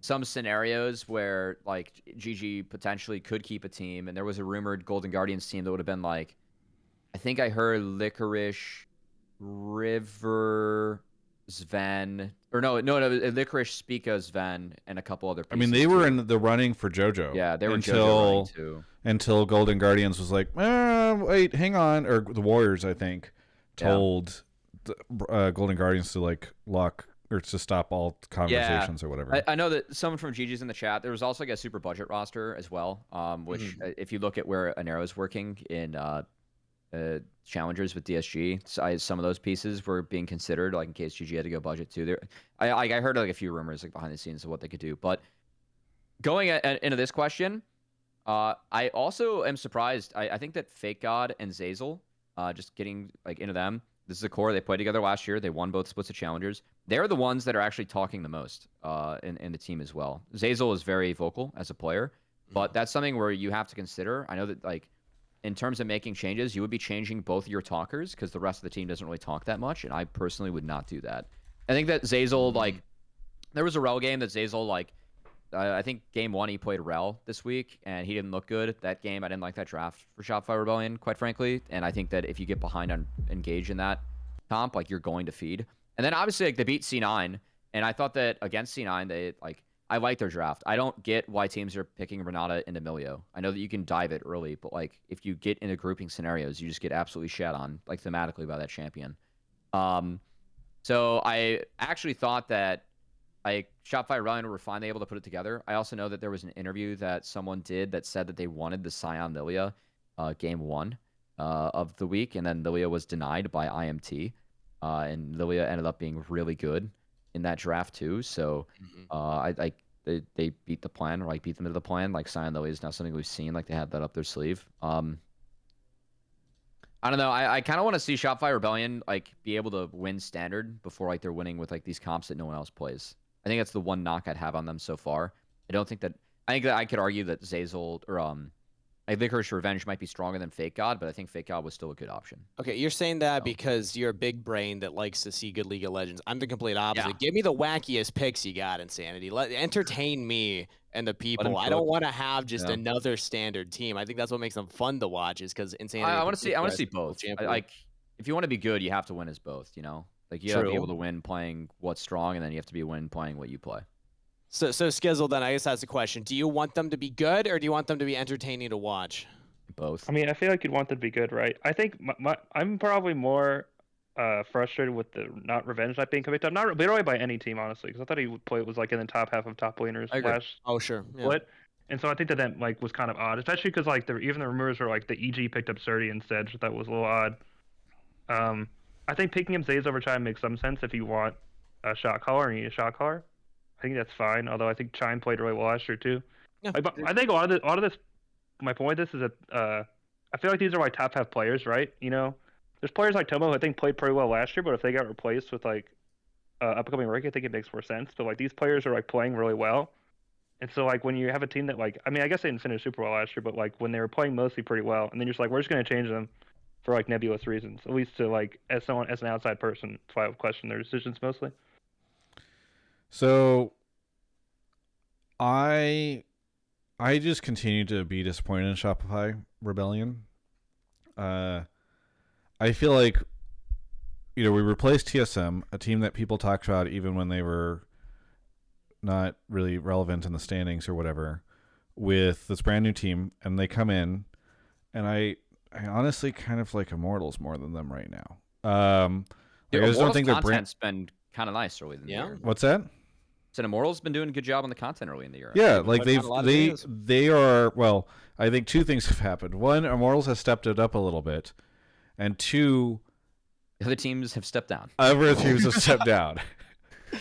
And so when Nice. you look at Immortals now, you're like, well, okay, like, hey, they're not too off. And by the way, I saw Charlie earlier in the chat. Like, I've never been frustrated with the people that are working over there. I've been frustrated with like the organization, right? And I think that forever, Immortals has always struck me as an org that like the org doesn't care about esports. They just care about holding an asset that they hope to flip someday, and that day is probably never going to come. And so I felt, I don't know. I feel like lately I've been more happy with Immortals. One thing Immortals did that I couldn't do 2 weekends ago or 2 Mondays ago because I was doing the show was they held a barbecue and invited a whole bunch of people to come out and meet their players and talk to people and all this stuff. And I was just like, wow, that's like it's not anything too crazy, but like they're like, hey, let's come meet our staff and players ahead of the split starting. And in my mind, I'm like, hey, that's like pretty cool. That's a very neat idea. Like, I haven't seen other orgs do that. You're thinking outside the box. You're doing some neat stuff. So like, I think that's really neat. Like, the Shopify Rebellion stuff has continued to annoy me because like, one, I don't like done? They had like no, to my knowledge, they had like no contracts roll over from TSM, right? Like, they did not have to run back a lot of the TSM infrastructure. And in my mind, most of that infrastructure and like the rosters and all that stuff was sitting there just as a like TSM was having that stuff sit there so that they could sell it, right? And so I'm like, I don't feel like this is, you kind of run forward this like weird leftover TSM thing in a lot of ways in terms of decision making on the competitive side of that. I'm still very frustrated with the fact that up until until 9 days ago, they had nothing but like JPEGs out that they had put out. I'm now looking at their YouTube channel, and they did release a video talking about their 2024 roster like 2 days. This is introducing our LCS 2024 roster, and this was, I think, like 2 days or the day before LCS starts. I'm like, shouldn't that have been done not 2 days before? They've now released like a little vlog from the opening thing, so they are starting to put out content. And like, I'm not saying that I'm gonna be a Shopify Rebellion hater forever, but it's just like, I just feel like if I was buying into the LCS, and I was, especially because I saw people in Twitch chat being like, Travis hates marketing orgs or something like that. No, like, if I'm fucking Shopify, I'm doing this for brand exposure, and I'm like running this organization. Let me be like, hey, by the way, guys, we're fucking Shopify. We care about esports. Here's all this content with like here's why we're coming in and we're going to help the LCS. And like, yes, it's struggling lately, but like, we give a shit. And here's all the cool ways we're going to do this. Instead, they feel a lot like the TSM of summer, right? In terms of what it feels like their commitment is to the league. I still don't even know really what the team is, and I'm curious because you're muted right now, but I want to hear your thoughts. Are you a Shopify Rebellion fan, and if so, what made you a fan? Not particularly, to be honest. Okay. I just watch a lot of the LCS teams, and honestly, this is like, maybe I got frustrated watching the IMT game where I just felt like they got rolled over, and I was like watching this, and I'm like, really, this is what we're getting? They did beat C9 the next day. They did beat C9, yeah. I mean, I feel like C9 was very trolling that game. I mean, I'm a C9 fan. I was very frustrated watching the game. I don't really know how, if you have like permanent prio mid, that you give up 6 grubs and then like lose, and then like Hail Mary bot dive, then like that whole game just felt like they were trolling. The Udyr top does help with grubs if you are Immortals, but yeah. I have a lot of thoughts and opinions of like how teams can interact with fans more. One is that I'm always going to push fans need to have some kind of like icon mascot. I think FlyQuest should just make the cat, Basil's little cat thing, their mascot now. Like, officially, that's the mascot for FlyQuest. Team Liquid has blue. I want Shopify Rebellion to just be like a guy in sweatpants and like a shopping cart, and then he can just like, you go to live events, he just like pushes shopping cart and like throws out jerseys from it and stuff. Like, lean into it, have fun with it, right? I mean, yeah, and I'm a very boomer esports fan. I started watching StarCraft in like 2009, and like the pure person running it's like TLO, who's like a very very OG person. And I feel like they could lean into like the CEO is like a big StarCraft fan. Shopify. There's Dude, no I reason used he's to wasting root time for money on this. TLO back whenever he was a player. I met him a couple of times throughout the years. And like that's I think also the thing that's kind of disappointing is like that seems like a great person that you could put out in front, and whenever Shopify is coming in, you could release a video that's like, hey, I'm TLO, I've been in esports forever, blah blah. Instead they just released a JPEG with text on it. Like, I don't know. I don't All get right. it. But I do like the players, so I want to make it clear that none of this animosity on my end is towards the players. Anyway, thank you, Skizzle, for the call. Anything you want to shout out before we go on to our last caller? Shout out to my wife Lizzie. She's upstairs with the dog asleep, so house is very quiet. Thank you, Lizzie. Also shout out TL for shipping out APA and Yon to downtown DC for World's Finals at 3 a.m. I did not go, but they really tried with their fan engagement on that one. I don't know how well it went, but you know what?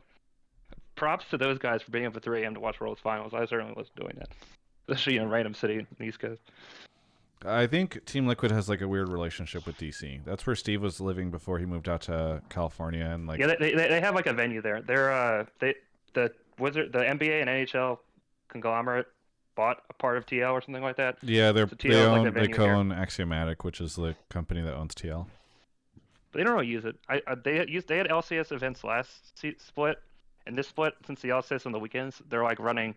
I think they would just rather run like pregame events for the basketball or hockey games, so they just don't do LCS things there anymore, which is unfortunate. But maybe they'll for the playoffs. Yeah. I don't know. We'll see. Going to downtown DC is annoying, but I try my best. Yeah. Well, hey, thank you so much for the call, and we'll catch you next time. Thanks. All right.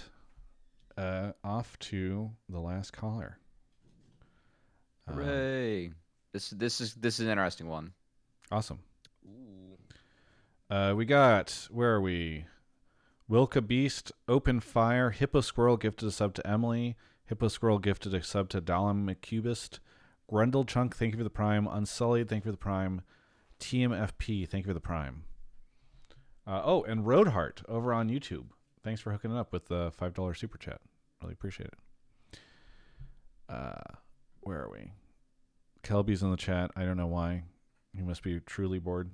Kelby has to come play Magic with me because of a bet. He's coming to my Magic event this Sunday. And he has to do it because of a bet that involves the LCS and Riot games that I cannot reveal or will not reveal on the stream. Can I ask one question? So we'll have to go to the Magic event to hear the story. Does it have to do with REN? No, it didn't. Oh, that would have been great. That's like the theme of the episode. Yeah. He lost the bet at the end of last year is what I'll say. Ah, okay. Yeah. It was the sure. bet stakes were if I win, he has to come play Magic with me, and if he wins, I have to watch Top Gun because I've never watched Top Gun, and he is really upset about that for some reason. The original movie? Yeah. It's a great movie. Yeah, I had some of it spoiled for me a long time ago, so like I was kind of like I don't need to watch this again, and Damn. And then, yeah. It's fine. All right, our caller's here. Caller, what's your name and where are you calling from? Hello, I'm Aemulator. I'm calling from New York City. New York City. What do you want to talk about on the show? I want to talk about how I am C9 is great and all, but I'm not super moved that their changes mean a lot long term for the organization. Can you elaborate on this? You're saying what changes are you referencing specifically? Sorry, like the addition of Jojo, Pune, and Vulcan, while I think are great, I don't think have really changed any of C9's weaknesses. Oh, okay. That's a great way of putting it. Thank you. That helps clarify. Go ahead and elaborate though. What are those weaknesses, and why do you think they haven't addressed them? Yeah, so obviously, the thing to lead with is that at this roster's peak, with their mechanical ability, like, obviously the peak is winning domestic titles, or you might believe it is beyond, but they can definitely win domestic titles with their mechanics. But when we've seen C9 fail, and we have seen C9 fail in the past few years, it always feels like there are difficulties to adapt in playoff series. In particular, the NRG series, I felt like they really, really struggled to adapt to contracts. And in 2022, I really feel like this same coaching staff struggled to adapt to EG, and that's why they got bounced 3-0 by EG in 2022. So I think the additions of JoJo, Pune, and Vulcan are obviously like good for C9, and obviously compared to the field of the LCS, they're still like a really, really great roster. But when I look at the additions of JoJo, Pune, and Vulcan, I don't see anything that moves the needle in regards to how do they adapt better in series they're struggling in, which has always been the core struggle of like this group of C9 players who we have seen play together for some time now. All right, who wants to take this first? Which one of you? All right, I think that JoJo instantly makes things a lot better and a lot easier, especially if you're going to play a best of series. That man can play a lot more champions than MNS. And also, I think that the biggest issue in the NRG series and that playoff run was MNS. And JoJo is kind of fisting every mid laner right now, as we expect. So that's great for C9. Which is all I want to like, not to interrupt, but like JoJo is also not impervious to inting, which is a thing that I think obviously he's and no one, and I know no one is like saying that JoJo Pune never dies because no one believes that either. But like, while I agree he's definitely stronger than MNS, and I would like describe it as like his peak is higher and his floor is also higher because when he ints less than MNS. I don't think the C9 roster is going to have like. I think they're still at some point going to have an inting mid problem. And like, if you remember, JoJo Pune's sophomore slump was a real thing. Not that it was like a terrible like performance or anything, but he did die a lot more when that EG roster ran it back afterwards.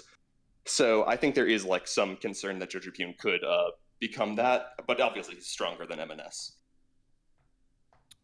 Yeah, I mean, I love JoJo, and I love him because he does ints, but he also makes really sick plays, and he's able to do that because sometimes he does run it, take bad plays. That's okay. I'm actually, if you don't mind me hopping in here, Cody, I'm very surprised to hear anyone say, because you started off with you don't see it as a long-term build for Cloud9.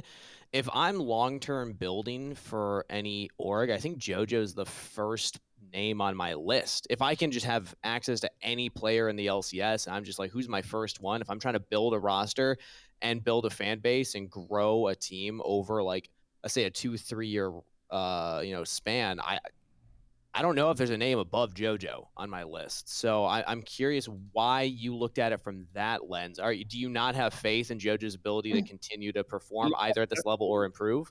It's actually not that at all. I actually really, really love JoJo Pune. I've been a fan of him since Challengers myself. But actually, I think in particular, while I agree that JoJo Pune really deserves to be the star of any franchise on, C9 is a privileged organization and has kind of 3 or 4 players right now you could say like are worth building around. Not that all of them to the same extent as JoJo Pune, but like Berserker, absolutely a player worth building around. Blabber, a player they've kind of already been building around to get to this point. And even Fudge, like at his like lowest, he's not as strong, but still a player that C9 have at least been building around lately. So I don't disagree that JoJo Pune is deserving of being built around. But whether C9 is the org that is going to build around him, I'm doubtful of. Sure. Because of their other engagements. I think this roster in particular, I heard a lot of different perspectives from people and kind of the shared thought that there's a lot of big personalities and a lot of strong voices on this roster. How are they going to balance? Is it going to be too loud in comms? Who's the in-game leader? And, you know, are we going to see sloppy play because there's like 3 different things happening at the same time that all the players are trying to communicate? And I think that JoJo in particular, from what I've heard about him behind the scenes, he's actually one of the most adaptable mid laners that we have in NA, where he is able to carry a game, but he's also, I mean, he played a whole split with Revenge top lane where he was sacking mid waves to just constantly roam top, right? Like he's willing to play different styles depending on what his team and the comp that they draft needs. So I think he's actually very versatile as a player. Now, whether you think the other 4 voices are still going to be too strong and demanding of what they want, that's another argument. I think that in their loss, Vulcan in particular didn't look very coordinated with the rest of the team. But other than that, I mean, their wins have looked really solid, and I think it's unrealistic to expect a team to just look perfect all the time. Sure. And there always will be those games where they don't look as good occasionally. Yeah, I mean, I would just echo everything that's been said about the JoJo stuff. Like, I don't know how things will look when they get to playoffs, and I think that's where you could end up being vindicated if you really feel like if the thesis is basically like, hey, they can't adapt or they just struggle or whatever. I could definitely see, how JoJo doesn't necessarily immediately solve that problem, but like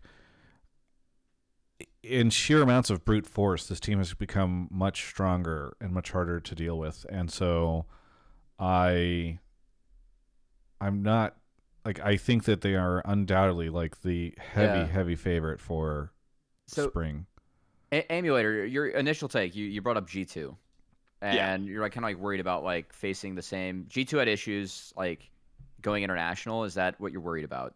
I'm actually thinking of the split that Mad Lions actually defeated G2. Because I think, at least where I'm coming from this, and it might be hot anyways, but where I'm coming from is that C9 are going to win so many games and kind of are in the process of winning so many games with so many like champions that are so good at fighting that I think they're going to collect data that when you're C9, you win games of League of Legends. And I don't think C9's problem has ever been like struggling winning games in regular season. I think it really comes down to like it's weird and feels reductive to say it this way, but everything goes right for C9 until it doesn't, and then like when things start to go wrong for C9, it just feels like there's no way to patch the ship. So this is actually something that I can kind of agree with. Like, it's hard to be the top team and to stay as the top team. And if you are the top team in a region and then you go elsewhere and you are no longer the top team, you all of a sudden have to learn to adapt and probably relearn some things that also worked in this region, like domestically, right? So like, would that kind of be like your concern? I can see where you're coming from with that. Yeah, that, and even on like a domestic level, that like when they are winning so much that even like other good teams that challenge them, sometimes they struggle to adapt to, even in season. I think that happened during NRG, and I think Eminence definitely was a big reason for it. But I think C9 still in that NRG series kind of got beat by coaching a little bit.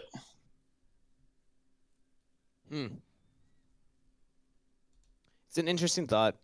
I still, it's just hard to think like, for sure, to hit a panic button when they just feel like they're just so much better than the other teams. But yeah, for sure. Travis also mentioned that like it's kind of true that if my thought is that like they're really good at winning regular season games, but they struggle to adapt, that really can't come to fruition until playoff series. So I guess it's really like not a concern immediately, but I just struggle to believe that like the same struggles that C9 do face when they struggle like have been fixed because of JoJo, Pune, and Vulcan. Well, I guess we'll have to find out whenever we see the finals in the LCS arena. Or sorry, the Riot Games arena. Hey, fun fact, it still says LCS arena on Google. If you go to Google Maps right now, or maybe it was Apple Maps, I don't know. But somebody I was riding with, they had their GPS up and it said LCS arena. So they probably let go of the person that was in charge of updating the Google Maps stuff. So, but anyway, Aemulator, thank you so much for the call. Anything you want to shout out here at the end? I don't think so. Shout out FlyQuest, I guess. Shout out Inspired, my other favorite player in the LCS currently. And I would really, really hate to be wrong about this and C9 to prove me wrong and win Worlds. So C9 is listening. You would hate that? I would hate it so much. I would hate it so much. Yeah, hate watching. Yeah, we're gonna save LCS with hate watching. With my JoJo Pune jersey. All right. Good night, y'all. Thanks so much for the call. We'll catch you next time. See ya. All right, that is the show. I want to share a message I sent Cubby before the start of this, which was since I've just been leaking DMs all night. Yeah. I said, I've had an aggravating day, so trying to get in a good mood for the show. And I had said that maybe we could just do, I said later on, like maybe we can just do an hour and a half instead of 2.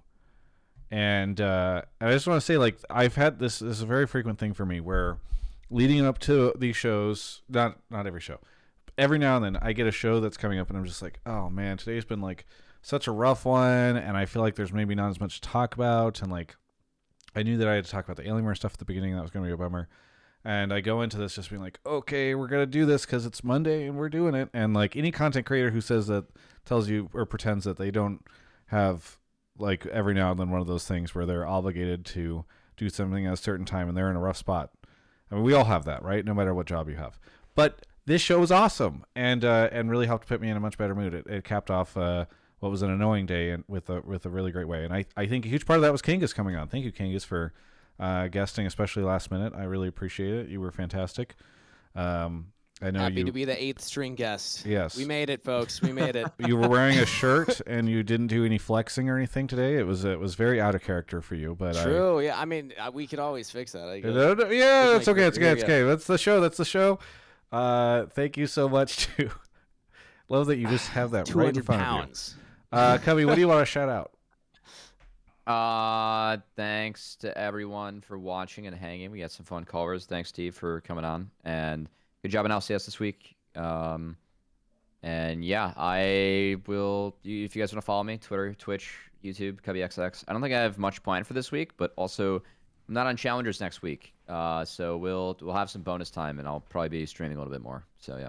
Same. Hey, I hear there's something happening on Sunday over at Travis's place. You want to go to that, Cubby? I hit yes on the invite. Not my place. At the 100 Thieves compound, they're generously part of my contractual obligation. You know? Yeah, they're generously hosting our Magic the Gathering, the Murders at Karlov Manor pre-release. I'm hosting one for esports industry folks on that day. So yeah, Cubby, I need you to give me, or I guess now Kangas can, Kangas's email because I need to add him to the invite so that I know how many pre-release kits to get. You another one too. Yeah, hopefully this doesn't ruin my connections at Konami. If anybody from Konami that has hired me for any of the Konami broadcasts is watching this, I still love Yu-Gi-Oh. This isn't a betrayal. This is I'm dipping my toes into something else. You know, we're gonna try social networking. Yeah, you're gonna be fine. Oh man, there was one other thing. Oh, I do want to shout out that this week is a super week for the LCS. They're not doing a good job of letting you know that, but there are games starting this Friday. So if you're watching this, I would bet that one, somehow you made it all the way to the end of this if you're a podcast or VOD, and two, there's a very good chance that if you did, you're shocked to realize that there are games happening this Friday. Yeah, let's see in Twitch chat. People say, how did I just find out it's Super Week? Damn, I didn't know that. Super Week. How am I just hearing this? Oh, wow, I didn't know that. Oh, thanks, LCS, for telling me. Challengers too, yeah. It is, Challengers Super Week. Yeah. But we're on Monday, right? Isn't it Saturday, Sunday, Monday? Or is it Friday, Saturday, Sunday? And I'm just trolling. Yeah. It is Friday. Okay. Feel free to express your surprise to the commissioner of the league, who, in my opinion, should be letting people know about this in a better way. So, yes, and tune in because you're going to want all the LCS you can get because then it's going to go away for 2 weeks after the week after next. So stock up on LCS now before Valorant starts and shoves us into the abyss. The other thing is positives. The week after next week, I will be in Denver. I'm really excited to go to Denver. I have never been since I was a kid, and I don't remember that really. So if anybody knows Denver, please let me know like cool things I should do there.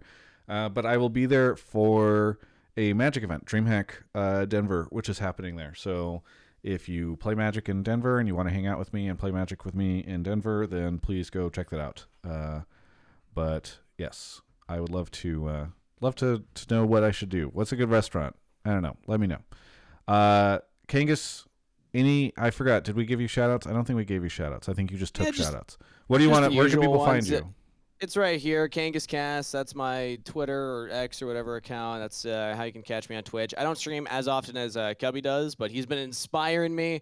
I was streaming a lot of the Champs Q games and the NACL combines when tryouts were going on and stuff. So I try and do those types of things. I do Yu-Gi-Oh streams. I got a fun Yu-Gi-Oh event that's coming up next month that I can announce soon. So I'll be grinding some of the ranked ladder on there. So any Yu-Gi-Oh fans, come check out the channel.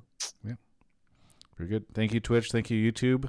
We will catch you all next week. We do these Mondays at 7 p.m. Pacific. So please don't pretend you don't know when they are, because I said it here. And if you didn't make it all the way to the end of this, it's your fault. Catch you all next time.